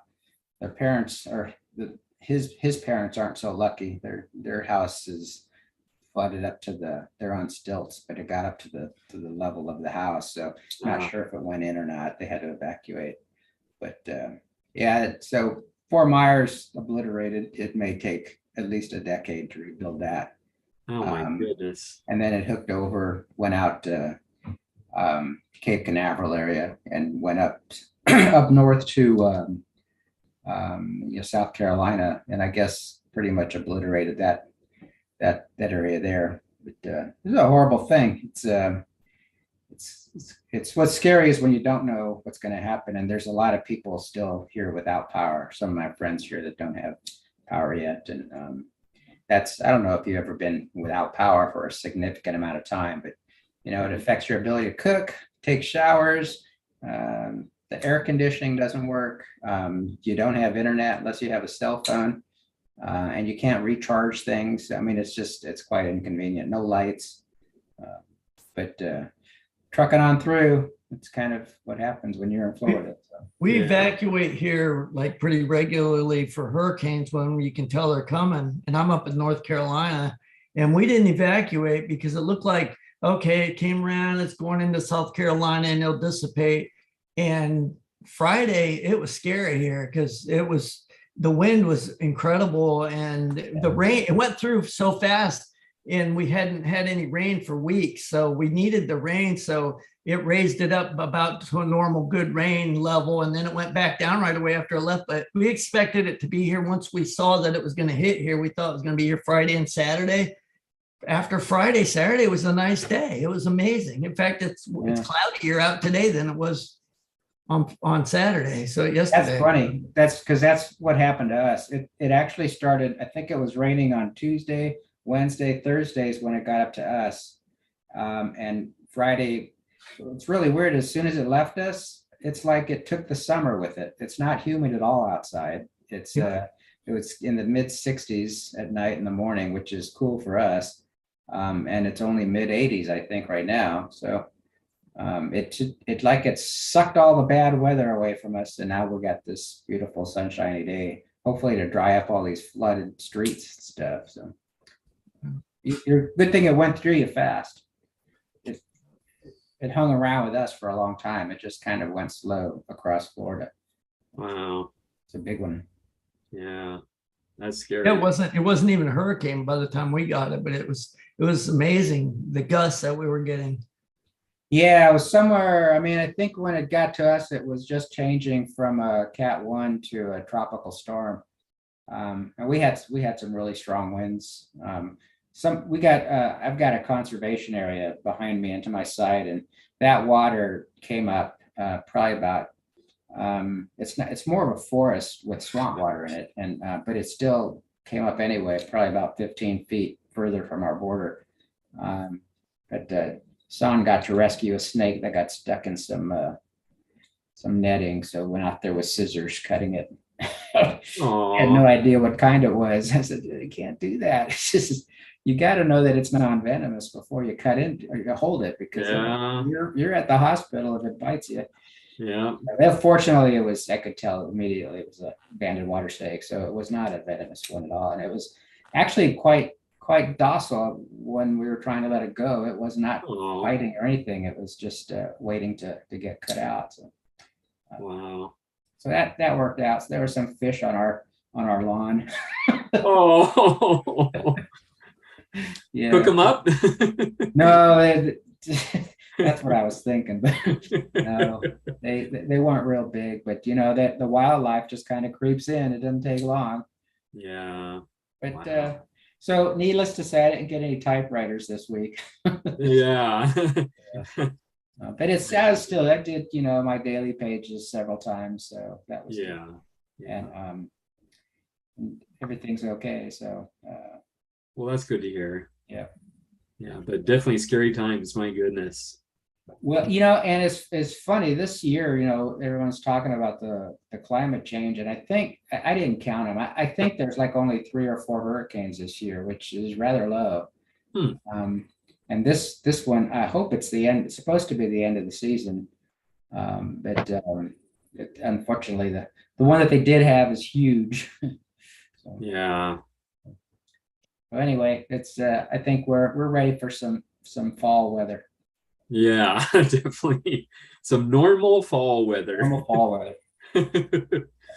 Well, the thing I don't like about the word climate change, no matter what side you're on, you assume that what they're meaning is it's a change for the worse. And it depends on where you live and who you are if you think it's worse or not. Because like right now you think it's worse here, but a lot of places you don't think it's worse. So it's not a good enough term if they want to elaborate and say more specifically what it is, but I don't like the term just the way it is. Global warming. And I don't want to be political at all. I'm just saying the term doesn't define it well enough to me. Yeah, that's true. That's true. Yeah, I remember when I was growing up, we were all scared of another ice age.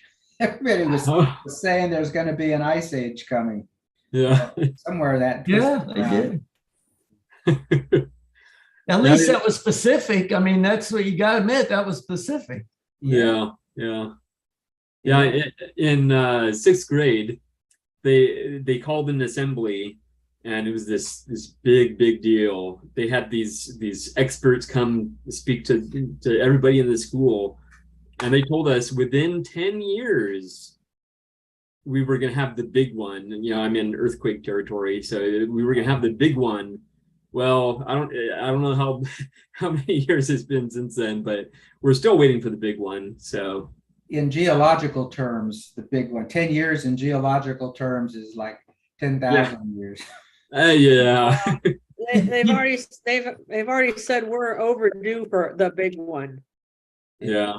Did you see the Superman movie a long time ago where Lex Luthor bought up all this Arizona land because he was going to blow up a bomb to make the fault separate, so California. Oh my goodness! And he'd have all the oceanfront property. Yeah, heck, I'm sitting on beachfront property right now. Theoretically. Yeah. Just as soon as California falls off the map. Exactly. It's going to happen eventually. I hope not. Yeah, eventually, hopefully, like a million years from now or something. And hopefully everybody will know ahead of time. Yeah, definitely not in my lifetime, so that's okay. I was in the Loma Prieta earthquake back in what year was that? 90. It was during the World Series. Was it 89? Giants. 98 was it? Oh, no, it wasn't then. I think it was a little later. 89? Yeah. Probably that's it. I think you're right. Yeah, I think when Oakland played San Francisco in the World Series. You know, I went to. Yeah, it was on the radio. I went to the baseball so I was supposed to go to the one that was right after so there was a game on the earthquake day, then there was another game, and I had tickets for the one after, but that was postponed a week. And so when they took a week off or whatever the time was, came back, I eventually went to that, and they had this tribute to the people of the area, to San Francisco, and sang the song, and it was just very moving for this full stadium full of World Series attendees, you know, to have the moment of silence and everything right after the earthquake. It was horrible, the Bay Bridge and 880 collapsing, and it was pretty bad. Yeah. But I don't want to depress everybody. This is supposed to be a fun place. But it was a good thing because so many people were in the stadium for the World Series. There was much less traffic than there would have been because it was rush hour. Yeah. So lots of lives were saved because of that.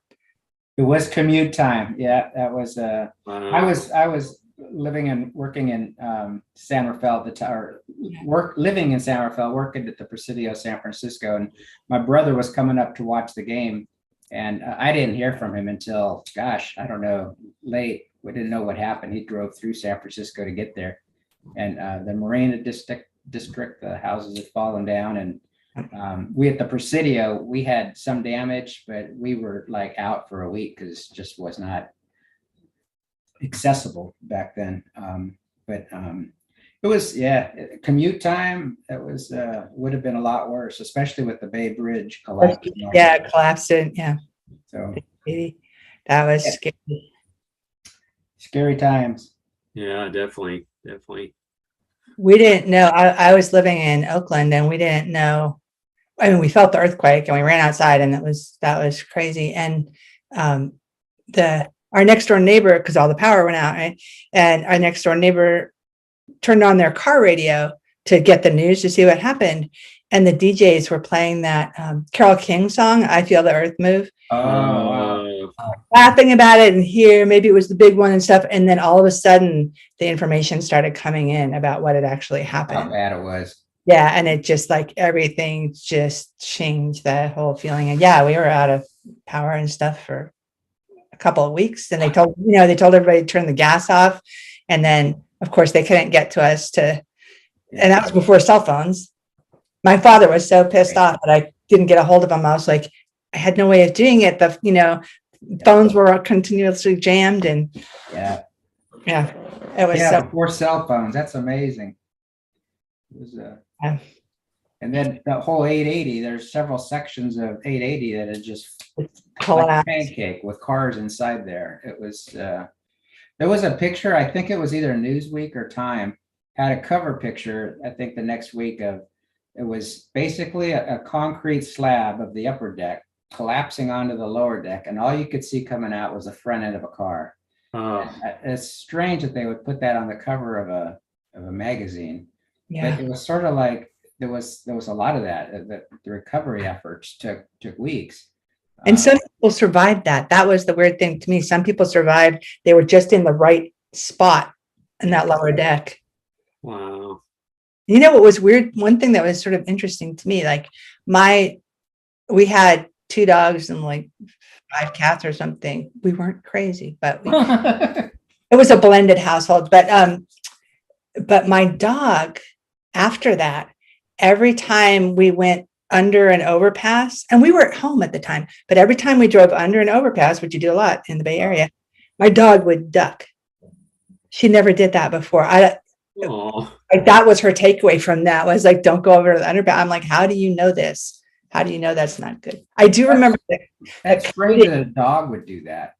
I felt that way for a long time afterwards. When you come to a red light and you're underneath an overpass, like how close to out of the underpass can I get? You just don't want to sit there. It's kind of irrational, but not completely. No. Yeah. I have the same thoughts on occasion, because there's roads in St. Louis that do that very same thing. They're one right under the other. One going one way, one going the other. And we know the infrastructure is kind of. It is what it is. Right? Yeah. Yeah, they went through, did earthquake proofing.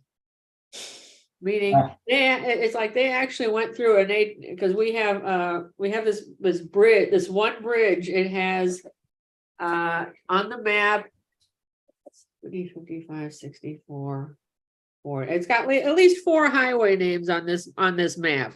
Jeez. And so it's just a big, it's one of the, it's like in St. Louis, there's like 4 or 5 bridges that go east to west and west to east. And this is the biggest one. And it's like they went through on both sides, I guess. On the Illinois side of the river, they actually took the elevated roadway down. I mean, all the way down. And then they built it back up again with earthquake proofing. And I don't know what they did on the St. Louis side. I know they've had a lot of construction and whatnot, but it's like, right. It must have cost a fortune. Oh yeah, it did. I'm sure it did, but at the time, and this was at the time after this business out in California had happened. I mean, this road needed it because there's so much traffic that goes over this road every day. It's one of these major highways, and it's a major route across the Mississippi River. Wow, big river. Yep. Yeah. Of course, then you had that bridge up in Minneapolis that collapsed into the river, which is kind of creepy too. Oh yeah, yeah. Disasters are everywhere. Yes, they are.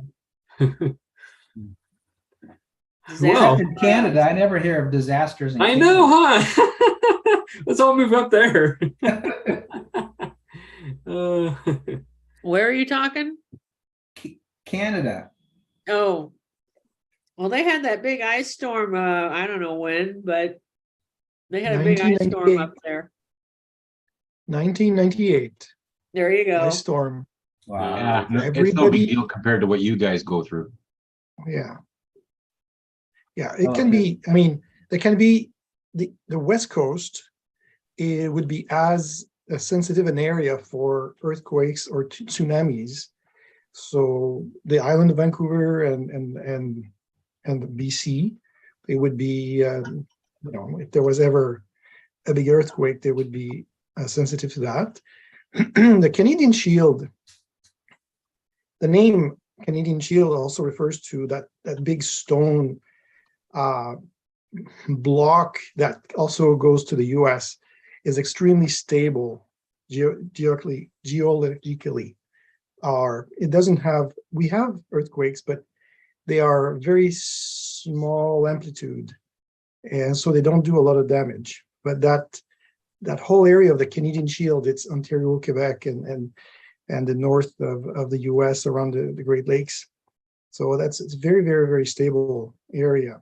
What's the shield? Is it mountains or weather? It's Canadian Shield is yeah, it's basically used to be very high mountains, millions of years ago, and it's much lower now. But much of Ontario, with all its lakes, and Quebec with all its lakes, is basically on the Canadian Shield. So that's a very big, geologically stable mass of basic stone, like the base of the crust. So it doesn't move very much. Although the St. Lawrence River, is a split. That's a split in that whole system. But anyway, we should move there. We do get some events, but not the same magnitude, I would say. The last time, but the big one, supposedly the big one, if it ever hits, it's going to hit the West Coast, with northwestern Pacific area, and Canada too. And also the other thing you have to remember about up here in Canada is everything we build in the winter melts in the summer. This here is a construction boom here in Canada. Well, you don't see those anymore. Yeah. Yeah. And well, that's true. We don't see those because I meant the ice trays. The north is melting. Yeah. The north is melting. The land that was never melting, that soil used to be frozen all year round and had been frozen for thousands of years, and it's starting to melt, and it's starting to release methane gas. Yeah. And all the houses are shifting and are collapsing from it. So when we talk about climate change, it's generally global warming, and the global warming is affecting the north more in effect than many other areas. So even there's not enough ice for the polar bears to hunt and have their cubs and so on and so forth. So it's starting to happen. But we just took a bad turn into very sad discussion. It seems I'm very sorry for the hurricane season that you had to live. It's very true. Yeah. That's the maybe I won't dwell onto like the terrible effects of global warming. Well, see, typewriters don't contribute to global warming. There you go. There you go. They're natural. Yes, yes. Now, Kerr, I have a question. Have you done your unpacking of your secret typewriter yet?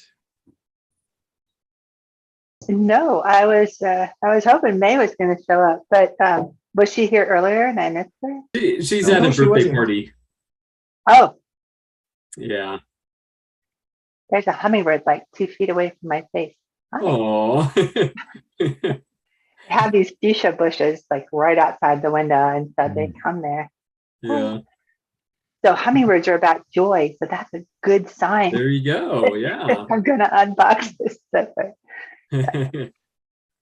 I'm happy to do that whenever. If May's not going to be here, she should have told me. I would have opened it last night when I needed a little. Oh. Well, you know what? We'll let you do it right now because you've been waiting long enough. So let's get it done. Let's get it done. Yeah. I'm trying to figure out where to put. Okay, let's see. The camera. So you can see it there, right? Yeah. Yes. Yes. A big box, isn't it? It's been a while since we had. Packed, hopefully. Yeah. It's been a little while since we had a live unboxing, so it's good to have another one. So I've been saying, like you can see my Tampa typewriter. Oh yeah. This is from Shop. This is from Shop Goodwill in Seattle. And what happened last week after Type House? For some reason, that wasn't enough typewriters or something. I got inspired. I got on Shop Goodwill. There was a typewriter. You know, it was like the last 10 minutes. It was $9.99, no bids. And I'm like, hey, $9.99, and shipping was $20. And I'm like, what the hell? Somebody else will jump in here probably, but nobody did. So I won the typewriter. Wow. And see, I think the sad thing is that I think May would appreciate this typewriter probably more than most of you. So I didn't really mean to get it. And I also broke a couple of rules of my own in getting it. One of which, of course, is no more typewriters. We all have Those were that made to be rule. broken. Should we have like music or something? I don't know how to make this more interesting than just watching somebody open a box. But we can carry Oh, on we're talking just, while you we're open just it. talking while you're working, and oh, maybe we should. so take one thing I guesses. want to point out: there's no dents on any of the corners. Yeah. Yeah. So that's good. Oh, look, lots of bubble wrap. That's a good sign. That's a good This is sign. the time I succumb the most to anxiety. Yeah, thanks, John, for like triggering that. I mean, thanks. Yeah, Appreciate sorry. that. I just, I get worried because this looks good though, Kara. Yeah, it does, doesn't it? So the Yeah, other rule that I broke, you guys, is never have a standard shipped. Oh, it's a standard. Ooh. So up until this moment, this is Schrodinger's typewriter, right? It's either dead or alive, but Oh, now my. we're gonna find out. It's the pressure. So why did it say that? Why did it say that machine is from? It's Yeah. from Seattle, from Shop Goodwill. From Goodwill, The other Seattle. rule that I broke was I didn't send them packing instructions. So I was always send them packing instructions. was I this in denial. from Seattle Goodwill? Yeah. Yes, they pack well. I think that they do pack well, so I didn't worry about it too much. I have sent them instructions before, and they have been appreciative of my instruction and say we will learn from this and we'll get them packed properly next time. Very good. Yeah. Well, they must have kept your instructions. Yeah. Does it smell? That's what I'm checking, right? Are there It just- dryer sheets? It has there's no dryer sheet. It At has, least you don't have feline assistance. yeah, the You dogs should aren't try these interested. packages with packing peanuts. Right? Oh my. Yeah. I hate Cats those. walking around with packing peanuts stuck to their fur, I think is hilarious. It looks cleaner than I expected. It That's only good. smells a little bit funky. Okay, anybody want to guess what it is? An Olympia Royal. SG1. No, No, sorry, Royal Olympia SG3. KMM. you guys, I can't hear you if you did it all at once. Okay, it's not an Olympia. Somebody said a Royal KM. That's closer. KHM. Black. FP. FP. It's at FP. FP, yeah, I'm gonna go with No, that. it's not. Ah, darn, dang. But it's a royal. Want to guess color? Is it Or black? Black. year? No, it's not black. Oh, Right? Ooh. Empress. It's an empress. Is it an No, it's empress? not an empress. I'm sorry. See, I'm telling you, nobody's going to get that excited about this except me and May. Okay. Okay. So it's not black. It's not an empress. What color is it? It's beige. Gray? Green. Beige. Maybe it's a royal Blue? Pink. HH. Pink. Red. Green. Purple. Hot pink. You guys are missing like a really obvious color. Blue. Yellow. Gray. Gray. Gray. No. Could it start with the letter B and end with brown? Oh, brown. What is it? And therefore, what color are the keys? Green. There we go. Now we're getting it. Royal HH. Yeah, it's a royal HH. The precursor to the FP. It's heavy. Oh my God.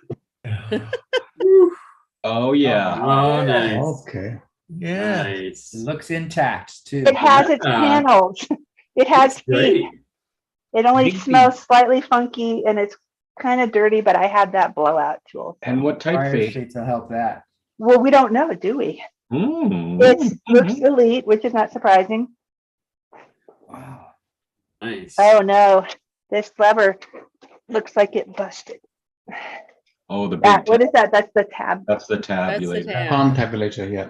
Ah, you don't need tabs. You don't need tabs. It's Maybe true. that's I just I don't. love tabs. Just Well, use you're- the Oh, no, space but bar. it's actually broken at the edge, but it also, I can see the spring still attached to it. Your shift key is down on the other side too, it looks like. Could be stuck Oh down. yeah, there you go. Hey, look, it has touch Almost there. control.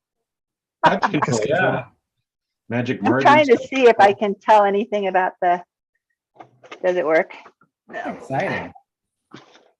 Well, that's all we know for now. They've jammed the keys up. That's lovely. Oh, there we go. All right, that's probably all the exciting part. Oh, the space bar isn't working. Yet. Oh, the carriage isn't moving at all. Yet. Oh no, yet. Everything's yet. We're gonna Get a mallet.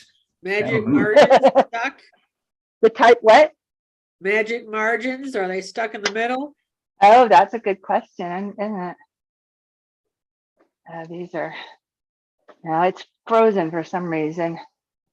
Oh, I think it did get a little bit of bashing. Okay, well, I'll look at it later when I don't have Looks so many. askew. Well, I like this congratulations part. on your big ass. I know, it looks askew here, doesn't it? There's something off. Yeah. Well, we'll find out. It might be a parts machine. The platen isn't too bad. Nice. Plus, it was cheap, right? There you go. What? I said, plus it was cheap, right? Yeah. Yeah, it was cheap. That's much better. And I didn't really intend to get it. So Well, there you go. Always That's the exciting. hobby. so there's Schrodinger's dead typewriter. What do you I think expect for $10? It's alive. It just a little bit of tweaking. Yeah, You'll have it. it'll be running fine. It'll work. Oh, you guys Just a are little so bit of cleaning. It'll work. sweet. New ribbon. Just a new ribbon. That's all it needs. That's all it needs is a new ribbon. Kara, it's October now, so it's Halloween. So I'm gonna say something scary to you. It's actually not brown; it's gray. It's just got so much tobacco on it; it's turned brown. And I'm just joking. I'm just joking. It's brown, honey, but I thank know. you. I know. I just thought I'd That's, be. it's not that unusual. I did have my 5TE. I thought it was green, but turns out it's blue. Oh, yeah. I actually had what I thought was a brown typewriter, and I cleaned it, and it was like this nice gray color, actually. So it happens. Okay, well, I won't put it entirely past. I won't write it off entirely. And Sean, I'll write you a letter on it if I ever get it fixed and it turns out to be gray. And I'll write you a letter back on a Royal FP. Thanks for sharing that excitement. That was great, Kara. Those were always fun. I have a Royal HH. It's on the shelf in the living room. Oh, cool. I don't have any standards. Every time I get a standard, it is a bomb for one reason or another. And I think it's my punishment for selling my 10 at a yard sale when I moved to Oakland. No, it wasn't when I moved to Oakland. When I moved to New Mexico. Anyway. You sold your what? My Royal 10 that I had all through college and stuff. And I sold it at a yard sale when I was trying to pare down many, many, many years ago. Oh. And every standard I've had since then hasn't been So functional. are you saying you think the universe is punishing you in some sort of payback scheme? Nah. I do. But it's also why I don't usually buy standards online. Yeah. You can And I reverse vowed that. not to. You can reverse that karma just by thinking that you actually gave it to somebody that needed it. Yeah. Oh, I did actually. I know the woman who bought it was her card was something, it had her name and it said itinerant philosopher or something like that. It was definitely the right person.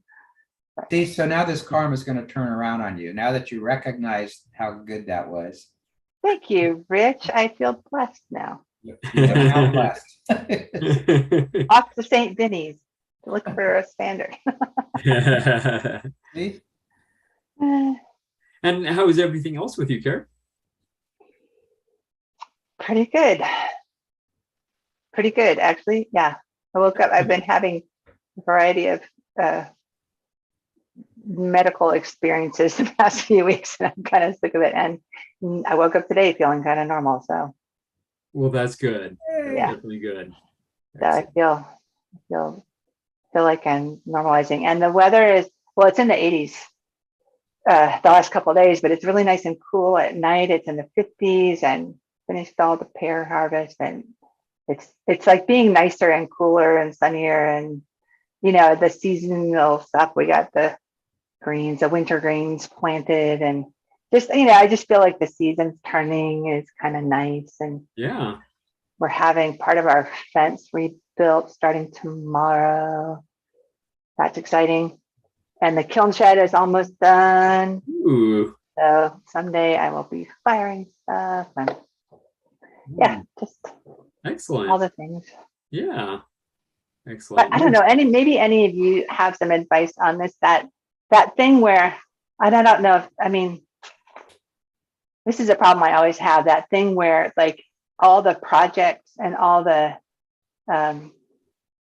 like doing the dishes and doing the chores and all that stuff seems to take up all my time, and then I don't get around to doing things like working on typewriters or even typing or doing art or whatever. Like I'm struggling again with like how to reprioritize. And like when I got on Type Pals, I still felt like I needed to go and clean the kitchen before I could like sit down and, you know, I was listening to y'all. I almost came back in when I heard the kittens, but but yeah. So anybody else have that problem, and any ideas on how to reprioritize and not feel guilty? Yeah, I just actually, I think I found a solution. Yeah. You're like my savior today, Rich. Thank you. Well, if you could do this, it would be great. I just submitted my retirement paperwork yesterday. So that'll clear up a bunch of time. I'm not going to retire until the end of the year, but it's now been officially submitted. So if they can process in time, it'll be 31 December. Rich, Congratulations. I think you're kidding yourself, Rich. Everybody I've talked to who's retired is busier now than they were when they were working. I take that back, Kara. That may not work. I am kind of like, I'm only really working part-time, but I'm self-employed. So that's like another thing that I always is like has to come first before, yeah. But that's not the problem. Working's not the problem, and retiring's not the issue either. I've been retired since 2014. But what the problem is you're probably listening to what you were taught from your mom. When I went to school, I was supposed to get good. You probably got good grades. I didn't listen to anybody, and so now like I have to like force myself to do the chores, but because there are some that you can't do without. but I pretty much try to do what I want to do because I'm not guilty. I don't feel guilty about not listening to what I was taught to do all those years because I don't know what happened to me. Something went wrong. But anyway, I'm just telling you, you're probably one of these people that always did what and conformed and did what you were supposed to do. No, I never did. In fact, And how come you're cleaning up the house instead of playing with typewriters? Because I share this space with my spouse, and my spouse earns most of the money, and part of my job, since I'm not working as much, is to do more of the chores. This is actually like the first time in my life I've actually kind of kept myself a little bit on track in terms of cleaning doing the chores that are my chores. It's your spouse. You feel guilty that you're not doing what you ought to do for your marriage. In other words, you're more concerned about your spouse than your typewriters. There's the problem. It's not Jules though, because I say, I'm sorry, I left the dishes in the sink so long, and they're like, that's fine. They don't care. It's an internal thing I'm trying to solve. You have bigger issues than I even imagined. I know. That's what I'm saying. But I'm saying you can overcome this. You can overcome this. Yes. Oh yes. You just have to decide what you want to do the most. A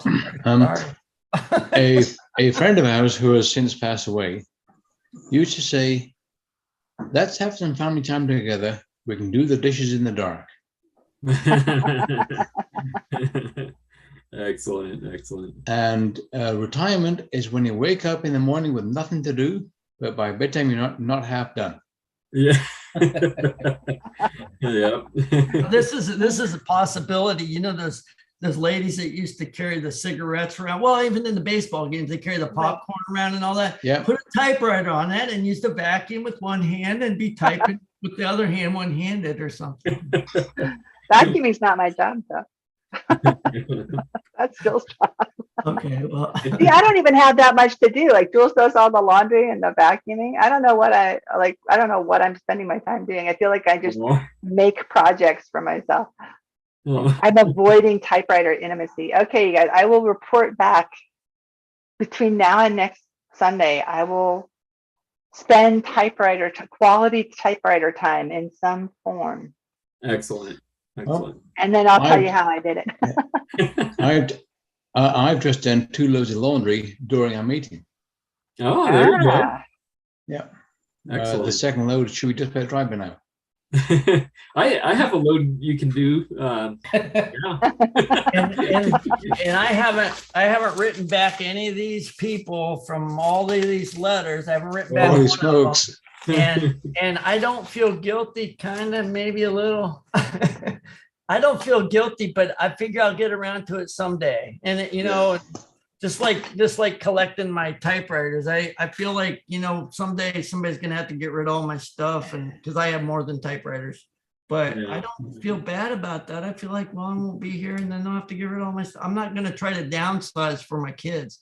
I mean, my mom did, which I was really shocked that she was wanting to get rid of everything, because she was worried about us, and it's like, why? I was even like, why would you want to do that, Mom? Why don't worry about it, but, and I understand kids get stuck with a lot of stuff when their parents die. My parents died, but I didn't get stuck with hardly anything. That's when it all goes to the curb. There you go. Yeah, my mom is worried about. My mom is in that phase of wanting to get rid of everything, and I hope I don't do that. I mean, you think differently over the years, anyway. Yeah. I hope I don't do that. And although it might be selfish, it is selfish of me to say, you know what, they have to worry about it. Kick the ball down the road. I guess that is selfish, but I guess I don't feel that guilty. I mean, if you don't feel bad about it, you can't feel bad about them not feeling bad about it, Yeah. So if they just take whatever you've collected and dump it. Thank you. I like that shrug you did. That's that's just like me. Like, yeah. So what? I mean, it would be nice to take care of some of those things, but Yep. It's interesting. Interesting way to put it. Yeah. But that's what thrift stores are. That's what thrift stores are for. Yeah, that's where I got all this stuff. Somebody else got rid of their stuff. Recycle it, reuse it. Or you drive past somebody's house and you see the sign free with all this stuff sitting out. Yeah. Yep. Just add to it. Just add your stuff to Plenty the of free. people have gotten typewriters that way. Good idea. Yeah. Wow. That's crazy. Oh, and you can get paper plates, Kara. That would be a good start too for dishes. I'm environmentally allergic to paper plates. Oh. Gotta save the planet. Get ones that you can eat. Then they have plates that you can eat. Eat the plates. Taco bowls. Yeah, there you go. There you go. Yeah. All right, Kara. Sandwiches. Everything's sandwiches. Yeah. All right, Kara. Well, it's so good seeing you. Definitely. Nice to see you too. I'm sorry I missed the cat, the kitty. Oh, yeah. Maybe she'll be back. They're back asleep right now, but maybe they'll be back before the end. But Hey, Alice, that's Daddy. Yeah. Did they hear me? Yeah. I do see. Oh, there's a kitty. Other than the kitty, I do see a new face, and I'm excited that Bill Rhoda from Philly Typewriter has joined us. How are you, Bill? Are you there? Who we talking to? Bill Rhoda. Hello? Hello? Is this working? Yes. Test. Hi. Hi. Hi. Thank you for having me. Yeah. There's another new face there, David, I see. Yeah. Hello, David. Hello.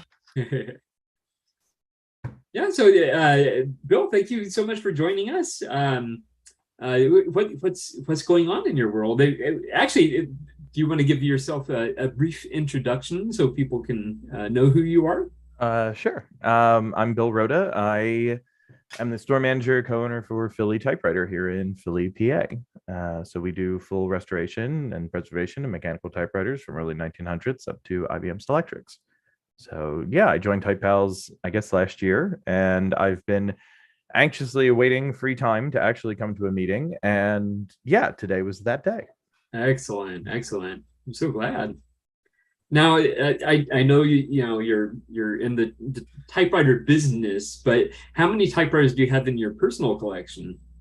I'm around 56, Okay. 56, 57. I get the privilege to work on them all day, every day during the week. So, Yeah. that exposure to everybody else's typewriter makes me go, oh my God, this is so mechanically sound, or oh my God, I love the feel of this one. So I get this massive test range on the ones that I want for myself, and then I go and hunt them down. So yeah. And do you have a favorite typewriter? Oh, my SG1. Ah, Yeah. My Excellent. SG1. Absolutely. Nice. Very cool. And what do you usually do on your typewriters? It's very light correspond. I wish I had more time to do actual typing on them. Most of my time is spent working on other people's. So there's not much time to actually write. I've participated in a few of the postcard exchanges, but other than that, I haven't really had much time to use them the way I want to. Okay. Yeah. I mean, personal writings, personal musings, just getting it all on the page. Every once in a while, there might be that feeling of okay, I've said this all out loud to myself. I've said this all out loud to a partner. I've said all this out loud, but I need to write it down somewhere, and I need to read it, and I need to feel the connection of writing it. It's that hesitancy in the next word. It's that permanence in the next word that makes you think better of it. And so something about that makes the whole argument, or makes the whole proposal, or the whole idea resonate differently. So yeah. Excellent. And are there any typewriters that have come through the shop that well, you suggested this already, but what's maybe a recent typewriter that came through and just made you say, I need one of these? Oh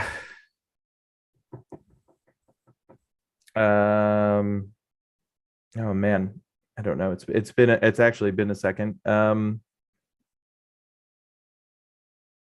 I guess it was. I don't have I work on them all the time, but there was one Olympia is common. It was an Olympia SM3 that I worked on a few weeks ago, and it was like, oh my God, I hadn't enjoyed one before that one. And then I was like, okay, now something switched, something, ticked in the brain and said, yeah, this is right. But, they all, one next to another, they all have this different feel. Some of them feel exactly like the other, feel completely different from the other.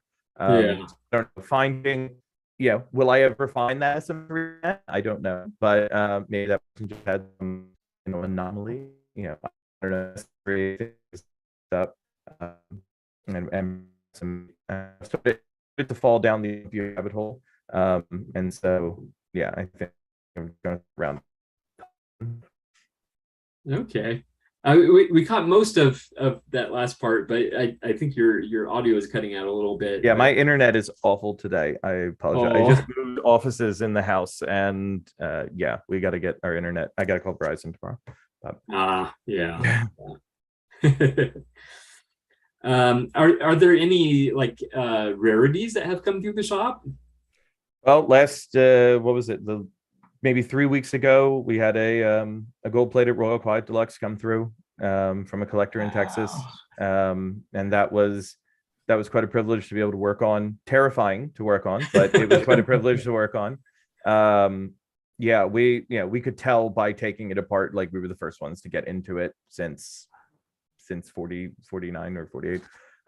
So yeah, that was pretty fun. Did all new rubber and sound installation and everything, got it back up to speed. And you didn't tell them they need this they tell them they need this newer typewriter. You'll trade them for it. Yeah, right. Well, so he came through months ago, and he was just walking down the avenue here in Philly, and he popped in and he goes, "You gotta be kidding me." I said, "What?" And he goes, "There's like this, you're actually a typewriter shop." And I said, "Yeah, no, we do, and so talk to him." He said, "Well, I got a gold plate quiet at home." I said, "Oh, that's cool. I didn't had anybody that had one. All right." Gave him a card, and I said, "If you're ever in the area, by all means, want the thing you built, let me know." And he said, "I mean, I said, "What's your other?" He goes, "Oh, the same thing. I have two." And I, okay, all right, sure, okay, sure. And quite like the one that wasn't going to take as long as the other. Yeah, he pretty. Bill, maybe turn your visual out. Maybe turn your visual off, because we can't hear a thing. Hello? Is that better? So can hear you. Yeah, I think that might be better, actually. All right, there we go. Better? Yeah, because we missed. Cool. We heard every other word. We missed the whole. Oh, geez, I'm sorry. I'm feeling. The collection was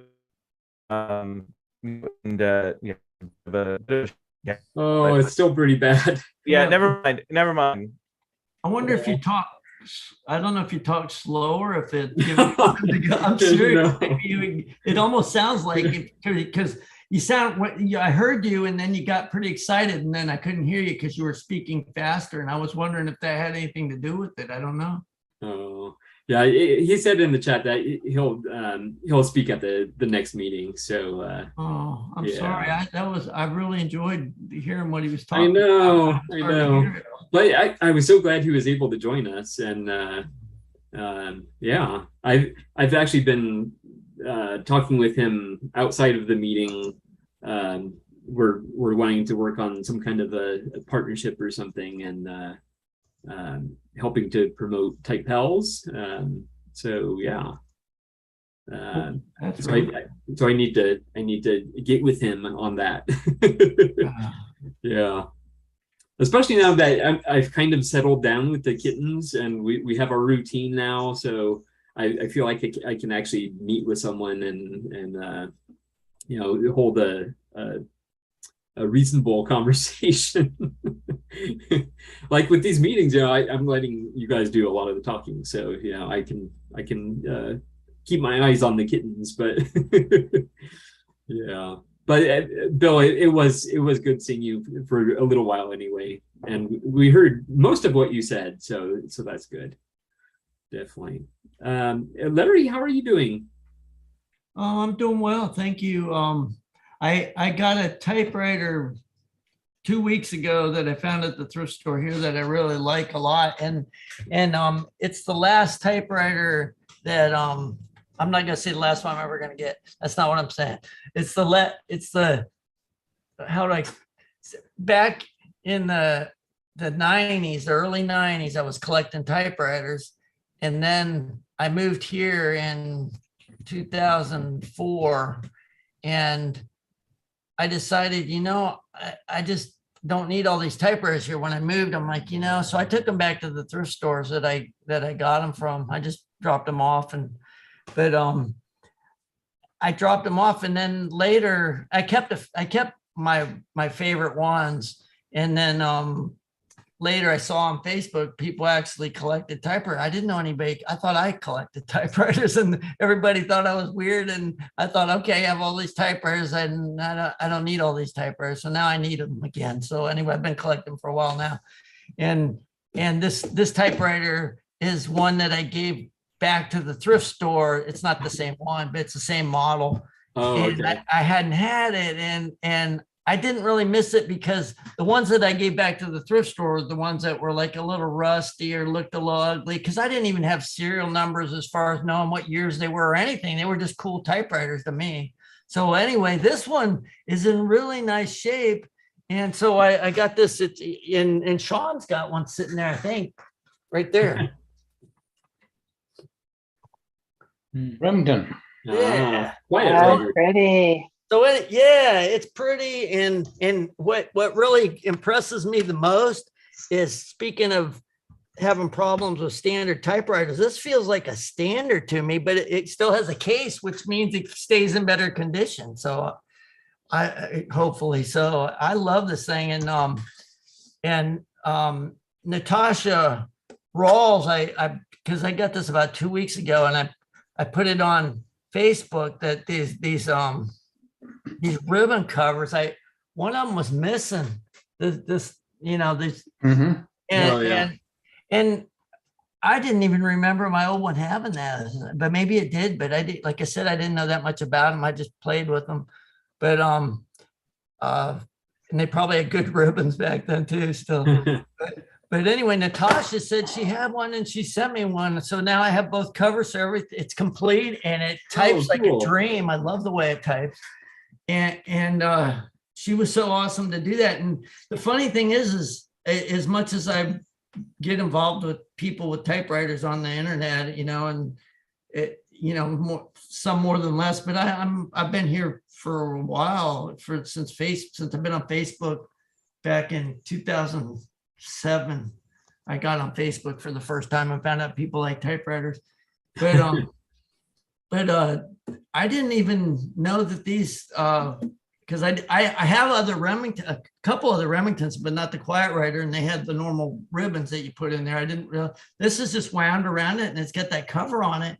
And I don't know, my Oliver, maybe it doesn't have ribbons either. I'm not sure, but I don't remember now. But I hadn't seen this type of a ribbon cover, and I was really shocked that somebody had one, a spare. It's like, man, wow. So did they sell a lot of spares at one time because people lost them all the time? Does anybody know the answer to that? That's a good question. You just got them when you bought new ribbons. They usually came with the little cores, and I've got a full box of them that have the little cores in them. They're factory new. I'm talking about the cover itself, not the core. Oh, the little plate cover. Sorry. Yeah. Yeah. So I wonder. I was surprised that she had an extra one. I'm so glad though, because now it didn't need it. You can type perfectly fine without it, but I just wanted it to be all here. Well, it might come from a parts machine or something like that, She has a number of typewriters. Eventually, you come across some supplies, and the Remington is a really good machine, and it's not that rare. So there must be some around. Yeah, that's probably it. It's probably just spares because people trashed the machine and had some parts or something. Yeah. Yeah, I love the way the thing types. This thing, I hate saying favorites, but man, this thing, I'm amazed at how well it types like a standard to me. Yeah. Well, yeah, Remington's had good ones. Really, they did. Now, Sean, is that what I'm looking at on your screen? Is one of these? It's the same thing basically. It's a little earlier. So yeah, I call it a letter writer because it doesn't have the tab on it, but the serial number dates this to before they actually started officially calling it and labeling it as a letter writer. So this is just called a Remington Portable in 1953. It wasn't until 55 they started adding letter writer, quiet writer, or the other writers on here. Office writer. Yeah, it's office writer. Yeah, so it's basically the same thing, just 2 years earlier before they started adding the name. That's all. So now, are you really impressed with the way that works? No. Oh yeah, yeah. I love the way it types. It's got a really great imprint, but I'm not a fan of these typewriters. I think they're boring. I don't like the look of them, but I love the way it types. It's solid. It's a great workhorse. But in my scheme, I rated a little lower than a Smith Corona 5 series. I think Smith Coronas are just excellent typewriters, easy to work on. Absolutely. They're reliable even when they've been treated very badly. Yeah, I mean, it's great. I like this typewriter. It's the only Remington, post-war Remington I own. All the other Remingtons I have are pre-war. Remington rubber in the early days in the 30s was really bad. I think it was honest, true rubber. And so it flattens out. And then you get these Remington 3s and 2s that have flat everything. And then you got to replace them. But they sorted their game out in the 50s because the rubber on this is still extremely good. Yeah, this is too. Sorry. Yeah. Yeah. No, I just saying this is too. Go ahead. No, that's all right. It's really good rubber still. I mean, it types the deep imprint as if you had a new platen still, and it's 70 years old now. And it's a massive case compared to other portables, and it's a pretty heavy typewriter. And like you said, the looks, but my old one, that's part of the reason I got rid of it, because it looked horrible, I thought. And now this one's this pretty green color. I think the other one might have been gray. And I just love this way it looks now. I changed my mind because it feels so great. I actually like it. And you know what, Larry, that's absolutely the beauty of why we all get together here, because we all share everybody, our opinions and views. And frankly, my experiences with these might be different based on how they were used, who used them, how they were kept and stored. And so I might just have gotten crappy ones, and you've got an absolutely perfect, good typewriter, and you just love it, and your feel's different. And that's the beauty of this. That's why I like we all getting together and sharing our loves and dislikes. Well, and it's not any different than like I sing and play guitar, and some people I found out genuinely like hearing me. Because I really was shocked actually that I have some people that really do like hearing, but some people don't. A lot of people, probably more people don't. Some people, I guess, because you like that maybe uniqueness or something, I don't know, but I'm happy with it because I like what I do. It's just that I realize a lot of people are like, wow, that's a different voice. But anyway. Well, not everyone likes Bob Dylan either. Yeah, exactly. No, exactly. It makes me feel better when I hear people like Bob. And I love Bob Dylan. And maybe that's why I love him, I love old Hank Williams too, the way I love trying to sound like that. It's pretty cool. But yeah, but that's kind of like typewriters. I guess everybody has their own what they like. I wrote to your type prompt while we were sitting here. I thought I could write this because your type prompt was about something I never wrote before. And I thought, well, that'll be easy. All I got to do is type some words and it'll be something I never typed before. So anyway, so my big thing is rhyming, And so I said, I try to rhyme things, but oftentimes I fail. Sometimes I've never typed before. Something I've never typed before is something I almost don't like to admit, like what I'm typing here that doesn't rhyme or anything, because my brain goes down the drain when I refrain from rhyming. So anyway, I just couldn't I couldn't come up with any rhyme because I thought, well, when people are talking, I'm not going to be able to rhyme. I got to think, but I didn't have to think. I just typed it. You can tell. Well, you know, I think being able to rhyme things is a very special talent, and you have it. So, you know, I think I mean, I'm okay with that because I mean, most songs rhyme anyway, but Yeah, I write a lot of songs now, but I just finished an album, actually, Christian album. Oh, cool. Yeah. But the thing about people that do poetry is I'm really impressed when somebody does poetry that doesn't rhyme and it's still beautiful. I don't know how they do that. I haven't been able to do that yet. Yeah. I think that type of poetry is more about your word choices, and especially like pairing words together that you wouldn't really think of pairing together, and yet they give you a sensation of the message, you know? Yeah, so. and that's the point. And with the song, I suppose you could do that in a song, but you have to kind of come back around with the music too. So Yeah. So it kind of almost has to rhyme some sort because it has to come back around to the same key again. So yeah. So it might be a little different with music, but the message is what I'm always concerned with in my music, because I love trying to write something that, because people don't know, a lot of times people walk away when I'm talking, you know, if you go up to a group of people and you walk up and start talking, I notice, wow, everybody just left because they couldn't follow what I was saying, probably because I'm get all over the place. I'm one of these people that like writing stuff down because I can collect my thoughts and get them like I want them. And so when somebody listens to my song, it really means a lot to me, because I put a lot of effort into the words. Yeah, definitely. And I bet most songwriters feel that way, I would guess. Yeah. But Larry, remember at Herman's, nobody walked away from you. Yeah, well, it was COVID going on, you know, and they were kind of no, I mean before that. You were at Herman's in 2019, weren't you? I thought I met you there. Yes, yeah, we did. Yeah, and we talked, and I didn't walk away from you, and nobody walked away from anybody there. That was the beauty of Herman's, is anybody could talk to anybody. It was so lovely. I never experienced that anywhere.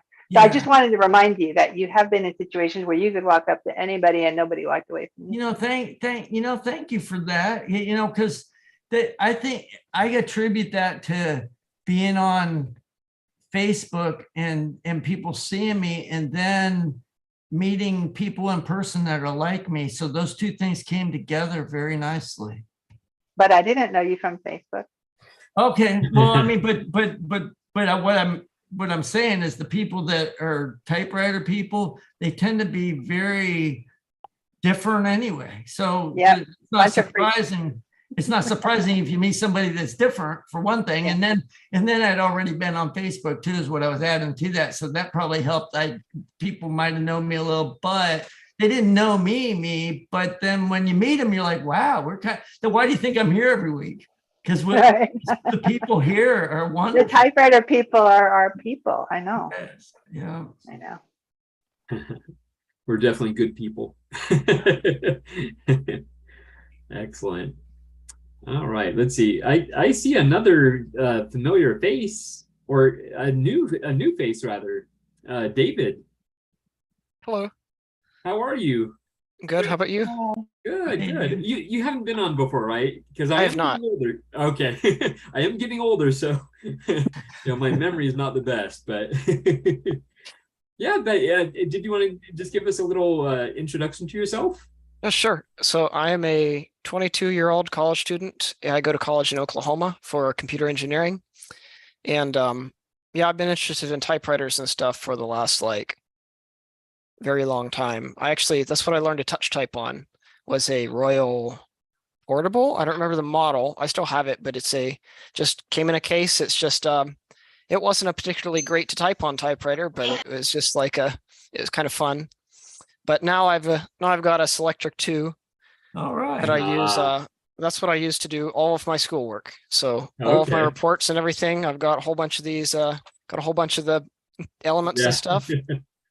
And yeah, I actually have not touched Microsoft Word in like actually the whole semester. I have not used it. Wow. Now, do you All my like a lot of professors- retro stuff? Do you like a lot of retro stuff other than typewriters? Yeah, so I kind of I do electronics and I have an old car and stuff like that too. But Cool. I like with a typewriter, you know, it really improves my typing because I don't have to like I just have to not make mistakes. I have correction, but like I think about more what I'm going to put down on the page before I type it, you know, and all my peers look at me like I'm insane, but I routinely turn in better reports than they do, so they can do that. That's fine. But yeah, it's fun. I've got the little forms element. You can make tables and stuff like that, and I'm sure the neighbors absolutely love me, but they can put up with it because I hear their subwoofer all night. So there you go. Yep. Yeah. I just thought They're, I'd join. they're for this deaf week. anyway. They're Oh. deaf anyway from their Probably. subwoofer, so they can't even hear your typewriter. Exactly. But yeah, I like the Selectric because like I have what do I so I got the Selectric for $20 at a thrift Oh store. wow. And it was perfectly working. And it even came with the ball that it came with was even the old style one with the pinch. Because I'm not a fan of the lever ones, but that's just what you can get nowadays. You can't find these pinch elements very often. But yeah, $20 worked right out of the store. Didn't have to do anything else to it. Even came with a full ribbon. But wow, yeah, magic. I've typed on manuals before. I'm not very good at it. I make too many mistakes for a manual. It's just what it is. But yeah, it was They still got a fun though. wonderful keyboard. The keyboard on this Electric's great. That's Oh, one yeah. of the best things about it. I think it's neat too, but the keyboard is just wonderful, fast, and it prints perfectly. I just love them. I can type about 120 on this Electric. Oh wow. That's about. Great. I did the stopwatch timer thing one time, and I don't know how accurate it was. I counted 120 words in a minute, so that's what it was. But on a standard, it's probably more like 30. I can't type very quick, but that's the only reason I can still be productive is I can type pretty fast. And yeah, it's very fun. I enjoy it. I would not stay sane doing the level of coursework that I do if I had to sit in front of Word and do it the whole time. You know, it's just drives me crazy. Yeah. The other difference I've heard between typing on a computer versus a typewriter, when you're typing on a computer, you're thinking on the screen. You're looking at what you type, thinking, editing, rewriting. When you're typing on a typewriter, you're thinking at least one, if not two sentences ahead of what you're typing in your head. So you're imagining the words, putting them in order, then putting them on the paper. Exactly. Because when I put a sentence in my essays or whatever, it's generally I think about what I want to say before I type it. But if I do it on a computer, I'm just going to type what I'm thinking about, kind of, and then I have to spend a super long time going back and editing through it. You know, it's just a pain. I'd rather not deal with that. But it's kind of ironic, as I'm a computer engineering student and I don't touch the computer for like half of my coursework. But But you have a lot of what's the word? Other students that are in your classes that are like you, because you found a group that's like you. I can tell you that right now. What I'm gonna say is back when I was young, I would have like thought, oh, that's bad to be called a geek or something, but no, it's not. It's a good thing. And I was wondering if you're with a lot of other ones like you know, that because I mean, it's always nice to have your peers like you, but if they're not and you don't care, then it's fine. I'm pretty sure I have the only typewriter on the campus. But like, you know, I don't care. But, you know, they can say what they will, but until they're able to produce a better result, then that's just what it is. I mean, the sooner you learn just what you said, that is a good attitude. You're so much better off than I was, because you learned already. They can say what they will. It took me a lot of years to learn that, like maybe 50. Because you can do with this Electric, you can do some amazing things. I mean, you can create diagrams just on the typewriter. Oh, you probably can't see that, can you? It's a little turn off this lamp. Oh, there we go.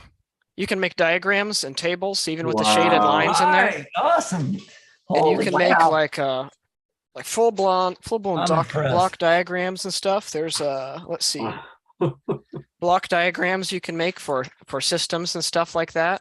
Wow. With the Keep forms. coming back. Keep coming back because I always wanted to know somebody like, you know, like Bill Gates or something. It's like, you're that next one. You're the next one coming up, and you got to stay in touch with us. Even I'm when telling you, that forms element is magical. If you have a Selectric and don't have one of those elements, I hate this camera. Get one of them because you can make some pretty cool things with it. I don't know if you can probably can't see it very clearly, but yeah, I can see it. Yeah. Yep. Yeah, just this magical little ball. That's wow. That's very cool. I had one of them before. I had a letter Gothic, and that's what I do everything in. But I found on eBay for $50, I won an auction of 23 elements. Oh, And wow. Unfortunately, about half of them are the style with the breakable little tab on them. They have the metal ends on them, but you can still kind of hack your way into using them. It's just kind of a pain. But yeah, I don't know if you've seen Joe Van Cleve's video, but he recently did a video about how you can make those work. Yeah, I saw that just yesterday, actually, because I'm okay. Yeah, that's I think that's how I found this group was, or not that video, but a couple of days ago I was watching through a couple of his videos, and the live cast of this popped up on my recommended. And I was like, yeah, that looks kind of fun. Excellent, cool. My favorite balls that I have for mine are elements. I guess they call them elements. Mine's Old World, and so Old World is really cool because it looks like something I can type. I can type "Twas the night before Christmas," and it looks like the original, you know. And then the Sunshine script is a really cool one too. It's a nice script. Oh, I haven't heard of that one. There's Old World. Yeah, but I've got Old World. Yeah, that's the same. Yeah, bingo. Yes, that's a beautiful one, I think. It gets your attention when you look at it. As far as like just my favorite one to type with, it has to be letter Gothic is really readable. It's like a really readable font, but it's kind of boring. I like I don't know how to say it. Adjutant. Yeah, I like that one. It's a pretty good serif font. But I've been typing more stuff with Prestige Elite lately because it's kind of a it's kind of like just a more formal looking element than letter Gothic is. But yeah, I type all my essays with that, and so far the professors haven't cared. I turn it into a PDF, and there we go. But oh, all right, yeah. Wow, that's cool. Now, are there other things that you type on your typewriters? Well, so basically, as of right now, I have almost no time to do much of anything but coursework. So this is how I work my coursework into something that I enjoy. So like it doesn't feel as much like work anymore, you know, if you're doing something that you enjoy. Exactly. But it's kind of funny. Every day I have a physics class that we have to write a little note card of something we read from the reading. And it takes me about 14 seconds to do that on the typewriter. It just stick it in there and type it and take it out. Yeah. And if I tried to do that by hand, it would not be legible. But definitely. So what's your I didn't even go to college, so don't mind me. What's your major in computer engineering? So computer engineering. Okay, so that would be like, are you gonna like maybe design new computers? Is that the idea? Or? So like kind of there's kind of three different fields of the like electrical / computer. There's electrical engineering, there's computer engineering, and there's computer science. And you kind of have electrical engineering over here, which has like circuitry and like analog radio stuff. And you have computer science over here, which is code. And computer engineering is kind of in the middle. It has some code and it has some electronics, but it's like I would design like chips. So if not necessarily full processors and stuff, but just like digital chips that do various things. So I don't like as much analog stuff like electronics, I mean analog, because it's kind of finicky.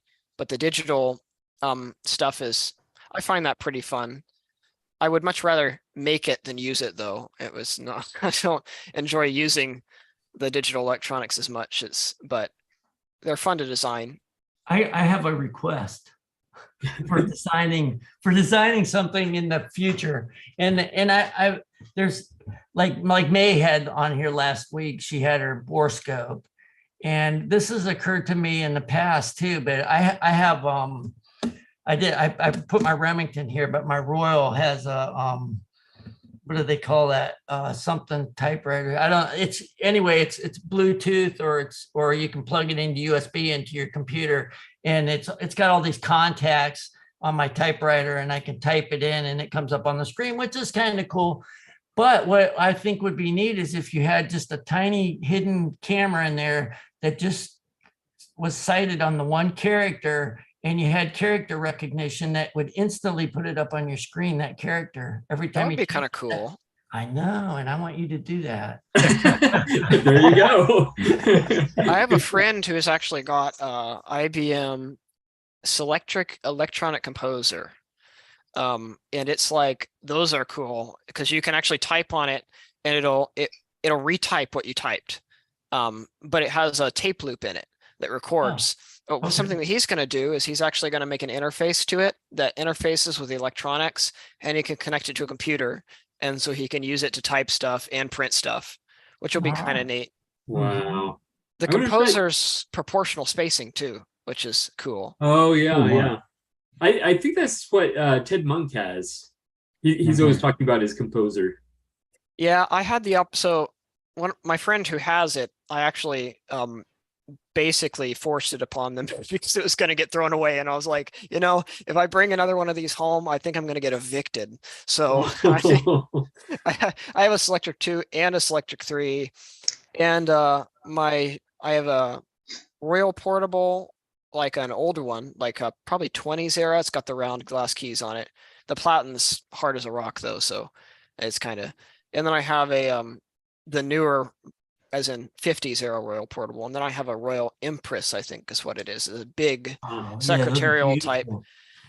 The carriage return's broken, unfortunately. I'm going to try to weld it or epoxy it back together because I don't know what happened to it. Sometime in its life it got broke, but it types really nice. But yeah, if I brought home another typewriter, I might just get evicted. Yeah. So when you do this little camera, make sure all the logic is built into the camera, and you don't have to have a program. You just plug it in via USB or even cool, if it's like a Bluetooth. USB keyboard. Even if it's Bluetooth, that'd be fine. But have all of it built right into the camera. That would be kind of neat. Mhm. I mean, that's for your senior project, just Yeah. Oh, Larry. no big request. Just, I mean, But you get what I'm saying. So I'm really happy with that because it may get out there. I mean, somebody's probably already thought of it, but you can do it, I bet, because you got one thing, you have the love for typewriters already. So that's one thing. You can have brains, but you got to have the love for them too. Yeah,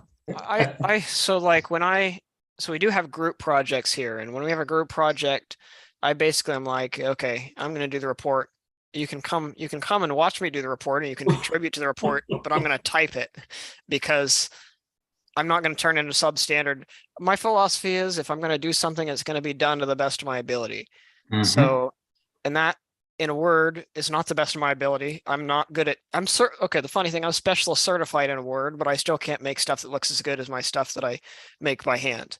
And it's like, so yeah, I've been called crazy a couple of times, not in a mean way, but like, that's a good thing. You remember it's very fun. I enjoy this.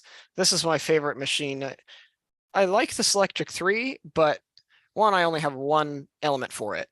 They're harder to find. And two, I don't know if did they change? I don't know if anybody here is familiar that much with Selectrics, but did they change anything in between the 2 and the 3 other than like cosmetic? Because it types differently. I know my two is non-correcting, and then it went to a correcting 2 before they went to a 3. Yeah, because like my 3, I cannot type as fast on my Selectric 3. I'm like 80 on the Selectric 3 and versus over 100 on this one. Maybe but it needs to Interesting. just, they get gummed up with oil. Maybe it slowed it down a bit. you I know, don't- the I weird don't thing know. is it was actually it was a gift from my parents well, back when I was in middle school. I think it was a Christmas gift that and it was completely refurbished. They bought it Oh. from somebody who refurbished them. I don't remember who but it was I mean it's a nice typewriter. It's very clean. No like visible dust or anything inside of it. It had been cleaned, but it still doesn't something about it. I can't type as fast. My fingers jam against, you know how it has that little rack of ball bearings that prevents you from pressing like 2 keys at once. You know, Yeah. yeah, I am constantly hitting up with that and missing letters. And it's quieter, but I mean, I don't care about quiet if I can't type as fast, you know.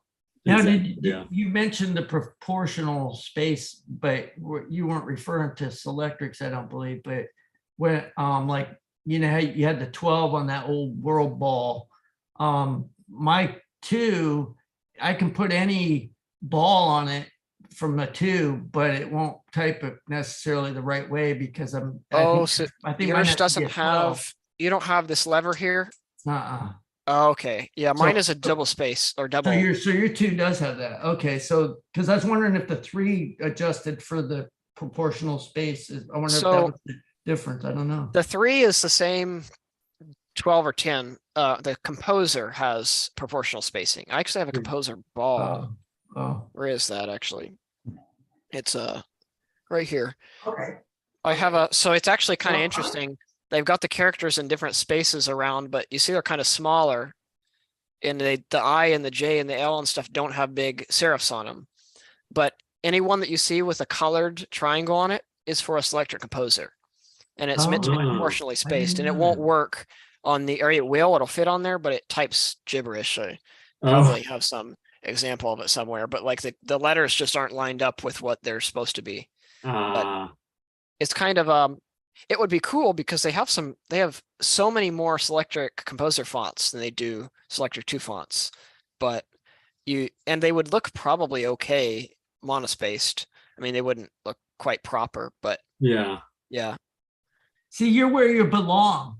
If you told this to your classmates, they'd be like staring at you like, you know, deer in the headlights look, you know, but you can tell us and we're actually interested. I had one of my classmates try to type a line on this one time. It was very, very entertaining. If I had let him use the correction, they would have used up half the ribbon. Oh. But yeah, because a lot of people they'll try to go up the keyboard and they'll just type they'll hit it like it's a manual. And I'm like, no, be careful with it. It's an electric. You don't have to whack it, you know. Yeah. And the Selectric has a unique feature of when you kind of press the key, it almost drops the key out from underneath your finger. And it's kind of weird if you're not expecting it. It's like if you look at the force curve, it actually has a negative part in the force curve of the key, which is just completely different from everything else. And it surprises you if you're not expecting it. But it's fun to type on. In a gun, they call that the break of the trigger, where it's unexpected. So it's like it's a good thing that it does that, because then it actually does it and there's no effort after that. And it does it without messing up. That's why I can type so fast with it. It's like you get a momentum with it, and then you can. Nice to hear somebody else talking about force curves in key action. Who understands it? That's good. That's good. Yeah. They don't.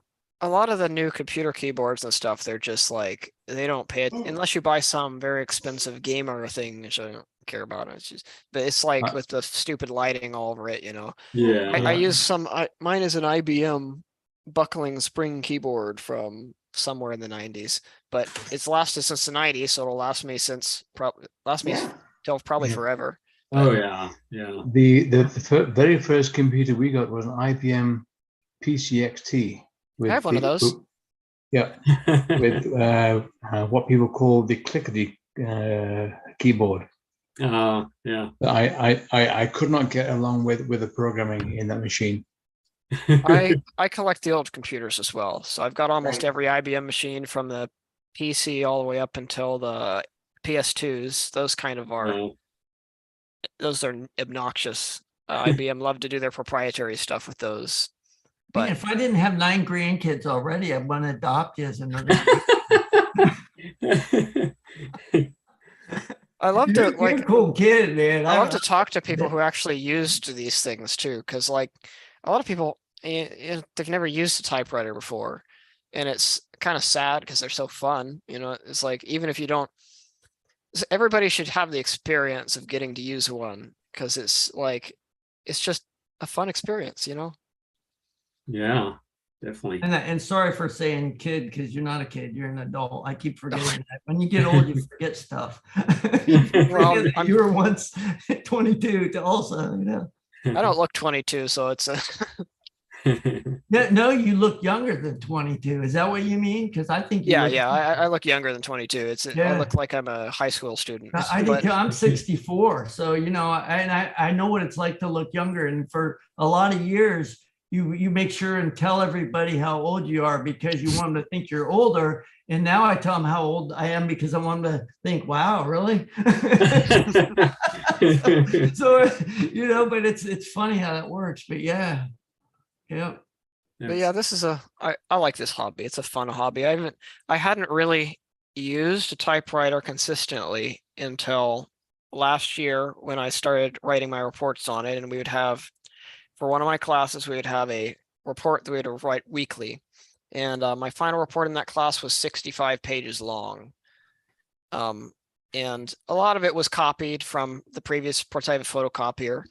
I use that heavily too. I would not survive without the photocopier. I'd make too many mistakes. But yeah, I would say probably half of the reports every week were redone. So about now it's less. I normally type about 20, 25 pages a week, probably. Before I would type probably 50 between that report and all the rest of my classes. But yeah.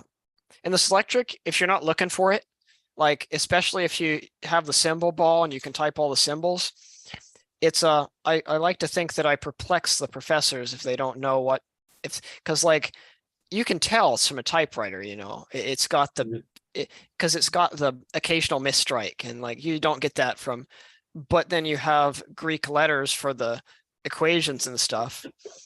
It's I find it very amusing, but Yeah. They must wonder what typewriter does he have. but yeah, I think the first two ones that I bought were the symbol and the forms, and I abuse those so much. I feel bad kind of. I'm gonna wear out the forms. I probably ought to buy a couple more, but abuse as in I just use them a lot. But yeah. Well, they were meant to be used, so yeah.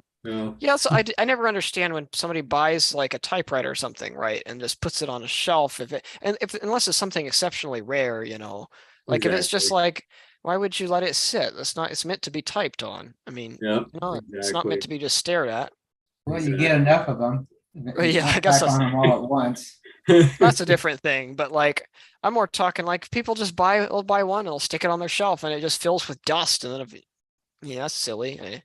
But so it's kind of funny because you are typing your school things on a typewriter by choice, and I did probably the first half of my bachelor's degree with a typewriter because we didn't have computers. Because that's what we had were typewriters. And I think when I got it, I was in the 80s, early 80s, and then I finished it a little later, the degree with computers. But it was a time where we were kind of just forced into. I was using a Selectric for part of that too. A Selectric, I think it was a 3, but different frame of mind. You know, that's just what we had, as opposed to, oh, I'm gonna go retro and do it that way. Yeah. It's a rabbit hole. Well, the only welcome to the rabbit hole. The only complaint I have is this dumb little metal scale keeps falling off the front. I double stick tape it on there, but the paint it doesn't stick to it. I need to just epoxy it or something. But yeah, my luck, I'll get it crooked and then I'll have to like, I just bought a little pointer for it so that I could actually tell when I'm in the center. Because for centering text, I have one of these little counters. And I'll count up the letters and then I'll divide it by 2, subtract 1. And then backspace that many. And it used to take a while, but then I got this little counter and I mean, I can center text pretty quick. So there's another way to do that. And what you do is you put it in the center of the page or where you want to be the center. And then you say, or you spell out the phrase or the word or whatever is the title out loud in your, or at least in your head. And every other letter, like if you say title, you would every other Title. There you every go. other letter you backspace. And That's way what I used to do. I find that pretty quick. I would constantly, my one problem is like, I make very much use of this half space lever to really center things, you know? And so if you have something with an even number of letters, it's going to be one or the other off. So if I spell it out, I'll always forget which one. Yeah. But that's my little counter thing. It's just, I don't remember even where I got it, but yeah, it's kind of useful for that. That's my method of doing that. That's a nice little trick. My suggestion for your scale is to, clean both surfaces because it's probably got the old rubber cement or whatever on it, and use some silicone RTV sealant like you'd use in your bathtub. That's a good idea. To clear and spread it really thin. And when you put it up there, get it where you want it and tape it up there, and then you can go back and check. And even if it did get off a little, you can take a razor blade and get it back off. And there you go. That's a good idea. I like that. Yeah, definitely. Yeah, I've been dealing with it falling off for like the last year. Oh, I just stick it back on before I type, and it stays on there long enough for me to finish typing. But then when I go use it the next morning, I'll forget, and then it's just. But so yeah. One quick question: with typing as many pages as you type, how long do you find a cassette lasts? Let's see, how far am I through this one? I'm almost done. Yeah, so this has lasted me about a month. And I have a box of them. I've got the nice thing about the Selectric too, ribbons don't go dry. I just buy ancient ones off eBay, and so I find that the Amazon ones are a ripoff because they give you about a half what you, because like if I have one over here, it's got like half the ribbon on it than what you would have if you bought like one off eBay, like an old one. There's really skimp on the ribbons. I don't know where it went, but anyway, it's like it looks like the ribbon's half done already when you take it out of the box. And the correction tapes really aren't that great either. I have some the correction tapes that I use are just some old new coat ones, and they're still sticky actually. They still work fine. Oh, nice. But, yeah, I go through about a correction tape every other ribbon, so I don't make that many mistakes, but and I can normally when I make one, it isn't that I don't know how to spell it, it's that I mistyped, and then I just know that I mistyped it as soon as I hit the letter. So it's like, go back but yeah. That's almost the same as when you were doing marksmanship. As you squeeze the trigger, you know that was a fly before you even hit the target. Yeah. That is an interesting.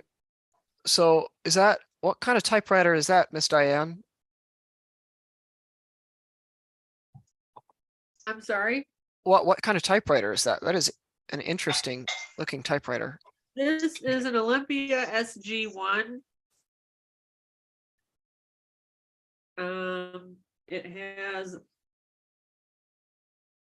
It's big. Yeah, I noticed that's why it's so interesting. It's falling off my desk. Of course, I've got the laptop sitting on another one, so it's kind of a mess here. Go in the paper injector. Oh, paper injector. Yeah, the paper injector. Oh, that is handy. I've got I'm starting to get a calibrated like kind of flick to where I can send the page up to the mark mostly with one flick, but it's not. That's pretty handy. I like that. Yeah. The guy that spoke right before you that had audio problems, I don't remember his name already, but he said that was his favorite. And I know a lot of people, I've never tried an SG1. I never had one, but I understand it's a great typewriter. Yeah, like the one thing I couldn't get over about electrics, like I have a wheel writer as well, but it was free. I got it from my high school. They were going to throw it out. So I was like, no, give it to me. So, and there's no paper knob. You can't, you can't just spin the paper into it. You have to use the electric thing, and it's so slow and silly. Yeah. I don't. But I that's like so the way my cool. keyboard. I have a Wheelwriter 6, and I love the keyboard on that too, and the print that comes off of. But you're right, it's not. I just can't. Nice. It's just got a lot of not. It's got a lag to it. When you press the key, it's got to spin up the daisy wheel and then strike, and that messes with my head. I can't. Like this one, you can it types whenever you hit it, and that's just it. So, but It's all mechanical. That thing's all mechanical. That's what's really cool about it. It's electric. I could live with a better end of paper indicator because the Selectric 2's paper like end thing is just silly. It's got this little rotating knob on the paper feed knob that you're supposed to set to like, you have to remember what number to set it to for like an 11 inch page.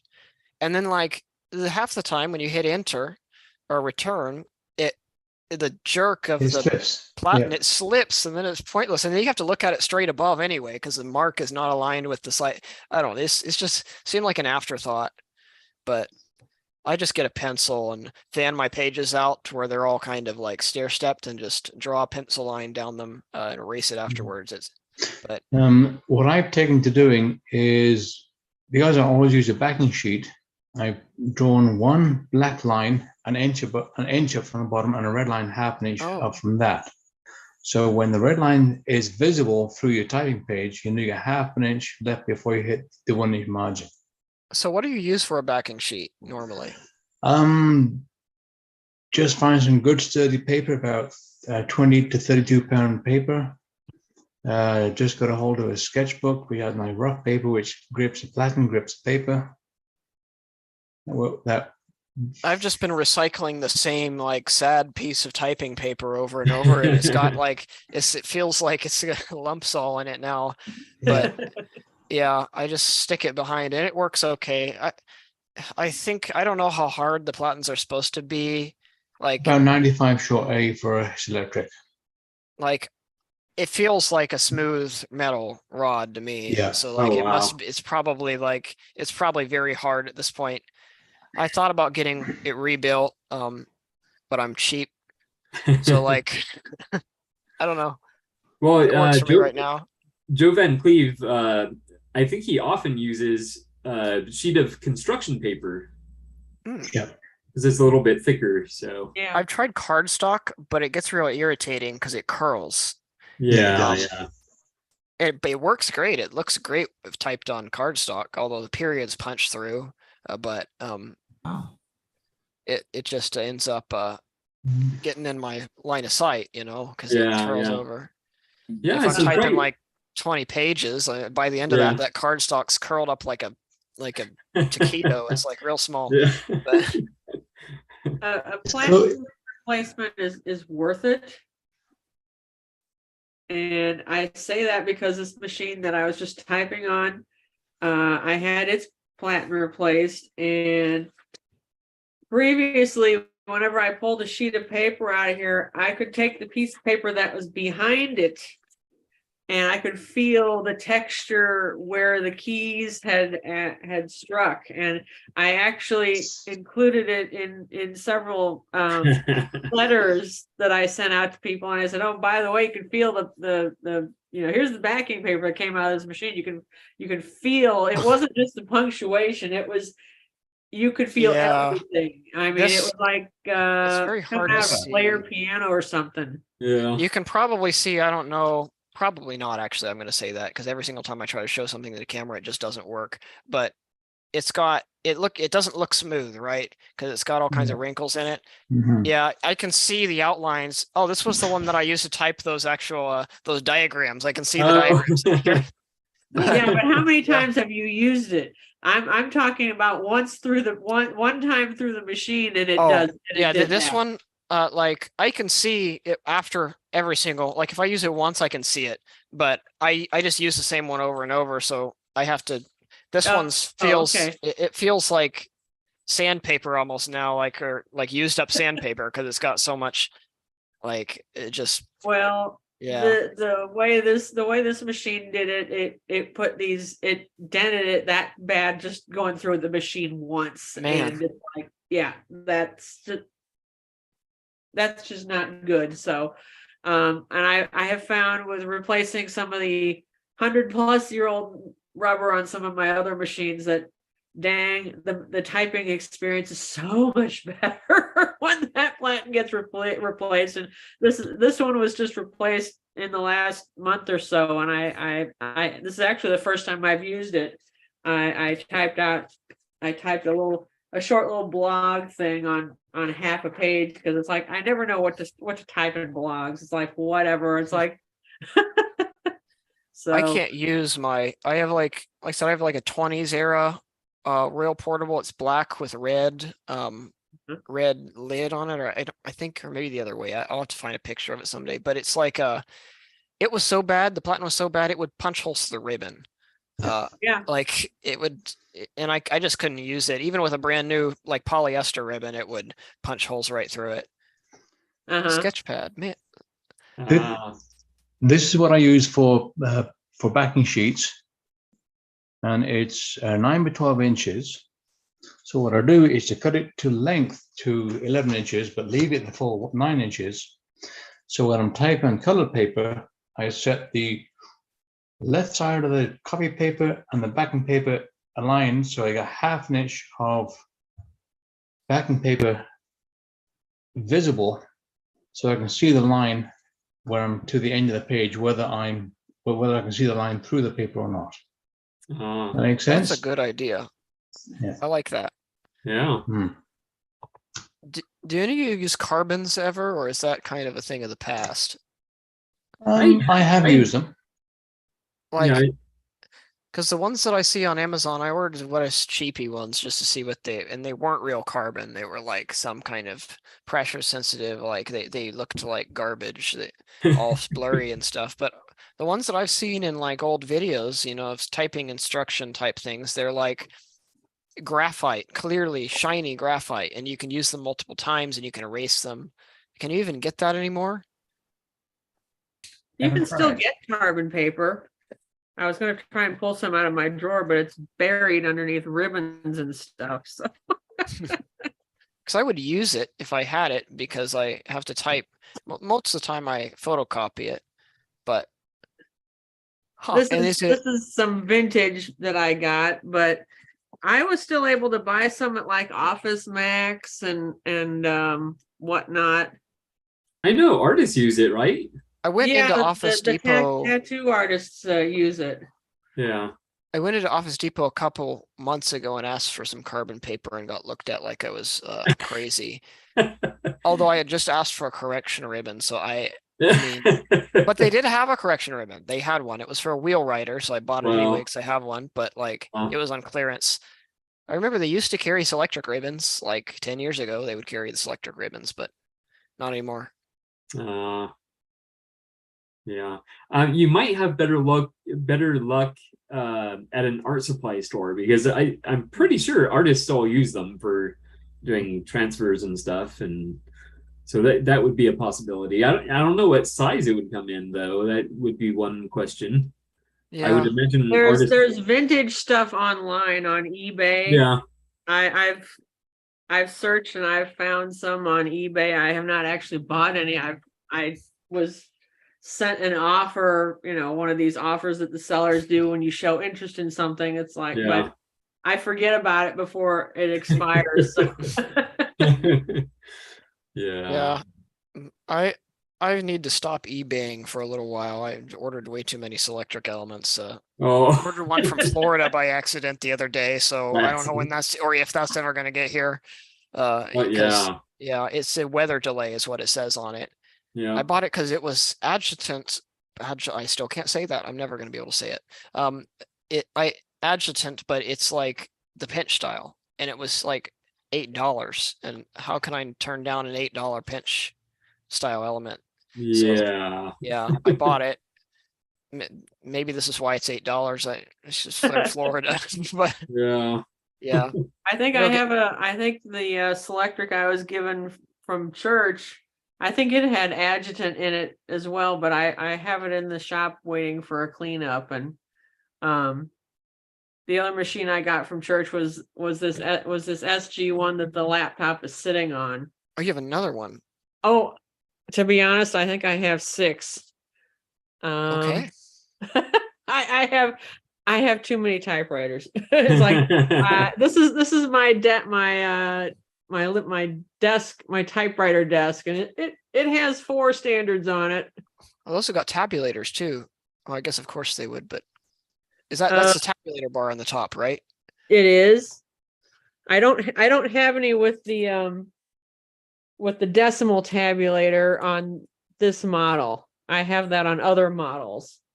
Like the one that's back here is an Underwood number 6. And of course, can I get it where you can see it? Probably not.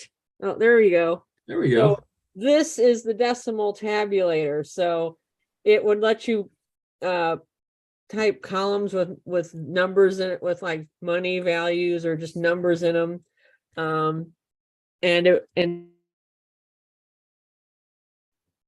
you muted yourself. So you could easily create columns of numbers. There's an old World War II video that shows you how to do that. And every time I say, "Oh, I want to do that," I got to pull that video out. Yeah, that lady in that video, I forget what her name is, but wasn't she the world record typist? She was, yeah. Lenore Fenton. I saw a video of her typing like 230 words a minute on my a goodness. IBM Standard Electric, I think, in the 40s. But wow. I didn't even know those machines could go that fast. Well, that was when they were all well tuned up and Yeah. I don't know what the max capability of the Selectrics are, but sometimes like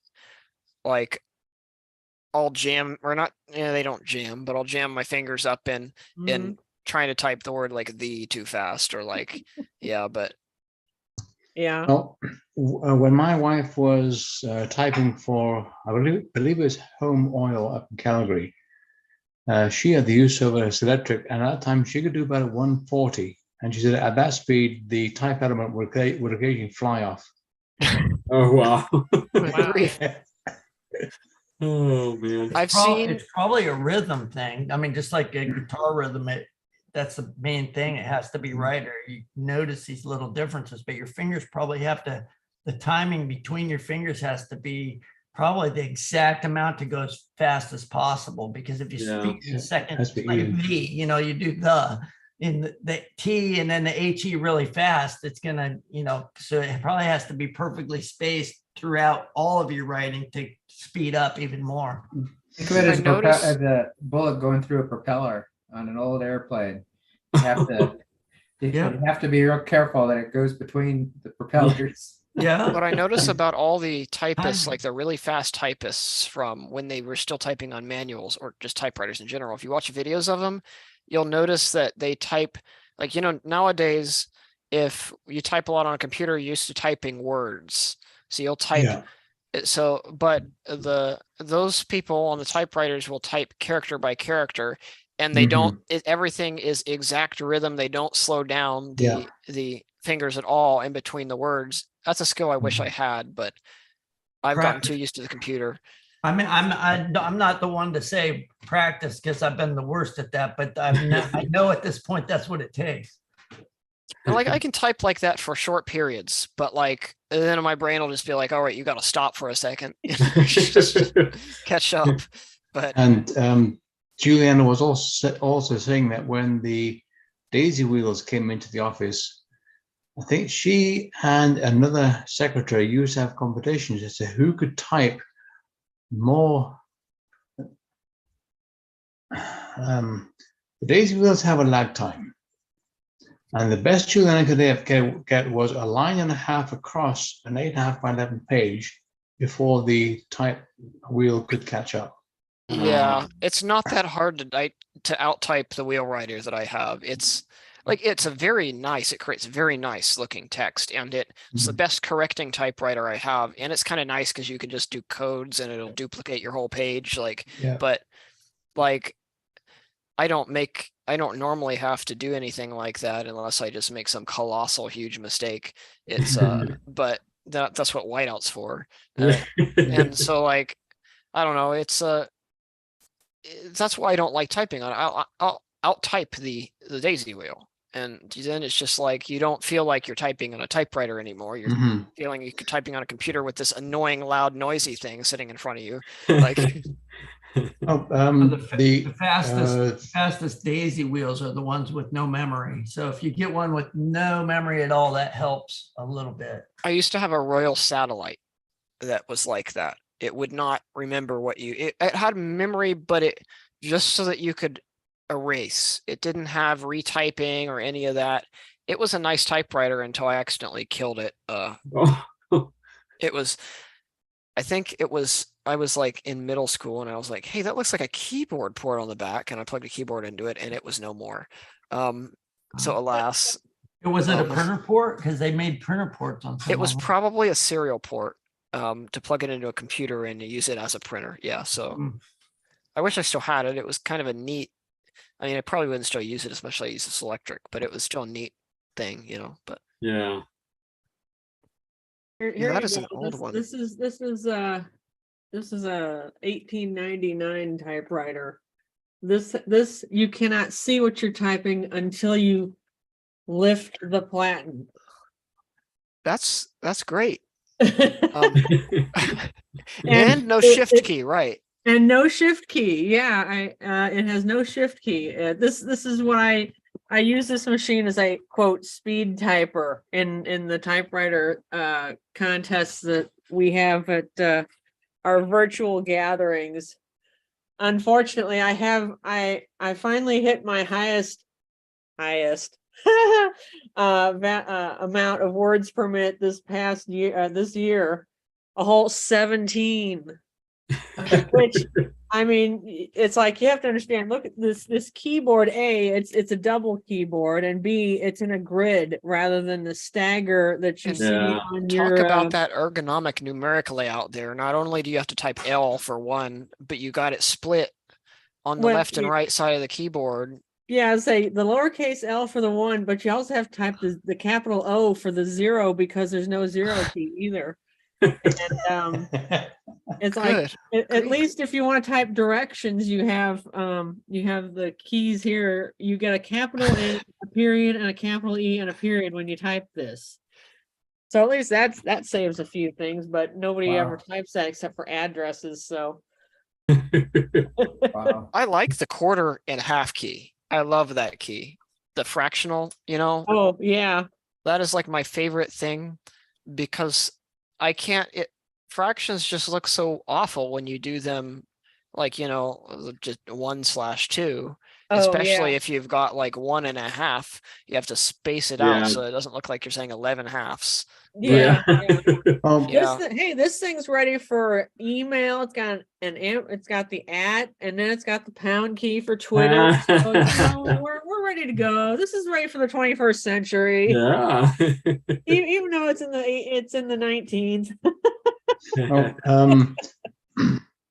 Dave, that's when you're writing whole numbers with fractions, you write whole number dash, then the one or the fractions slashed. Yeah. That's probably for me though. It kind of I type a lot of engineering type stuff, and so that might be interpreted as 1 minus 1 over 2. Yeah. Well, no sane person would do that for 1 and 1/2, but like some of my other stuff I've got to actually type full like equations. So like let's see, I don't even know if I have any in here. I've got the physics teacher still has not realized that I'm doing this on a typewriter, I don't think. It's just funny. I don't know if you've ever seen Stuff any like that. of the. You can make equations. Yeah. I don't know, but yeah. Yeah.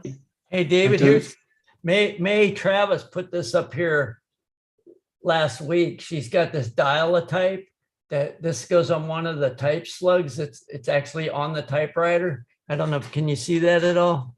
A little bit. I'm using my phone to show it to you. And then do you spin it to select the letter? Is that it's Matt, I don't know, can you read that? She typed is that blurry or yeah, it's a little closer. Blurry. Okay, well, let's see. And there's another view of the dial-a-type, but it's got mathematical things on it. She loves it because she's a math teacher. What kind of typewriter is that for?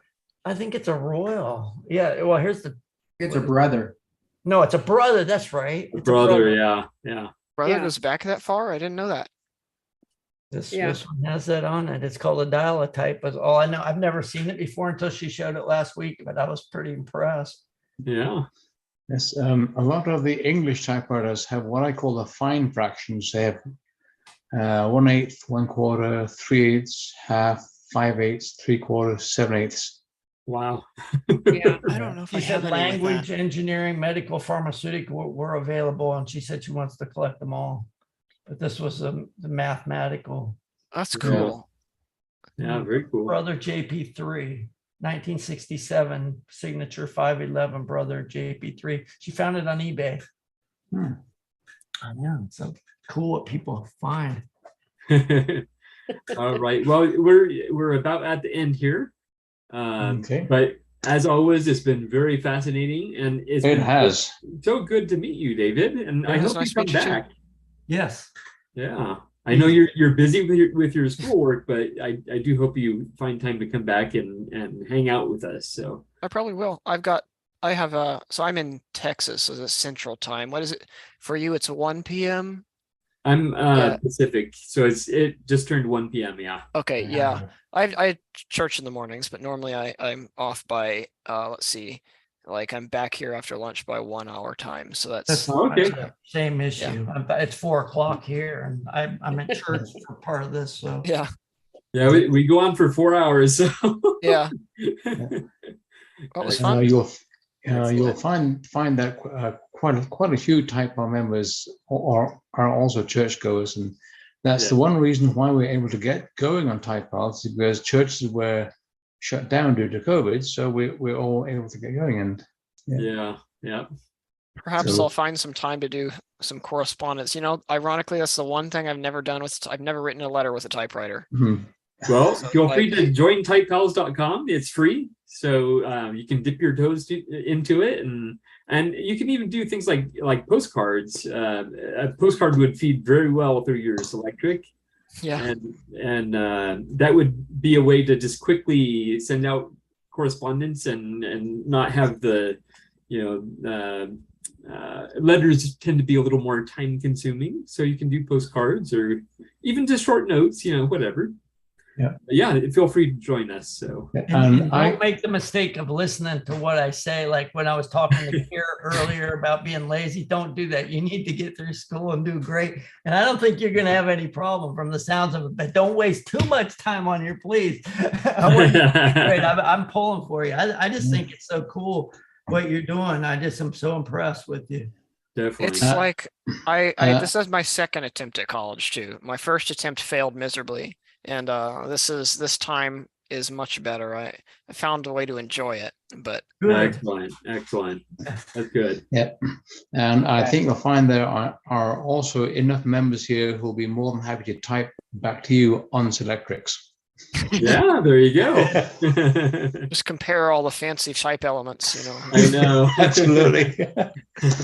Well, it has been an absolute blast, people. I really enjoyed it. Thank you, Gregory, for hosting. You're welcome. Thank you so much, everybody. And we'll see you again next week for hanging with the Portuguese. Sounds like a plan. Thanks. Bye. Take care. Bye. Bye-bye. Bye-bye.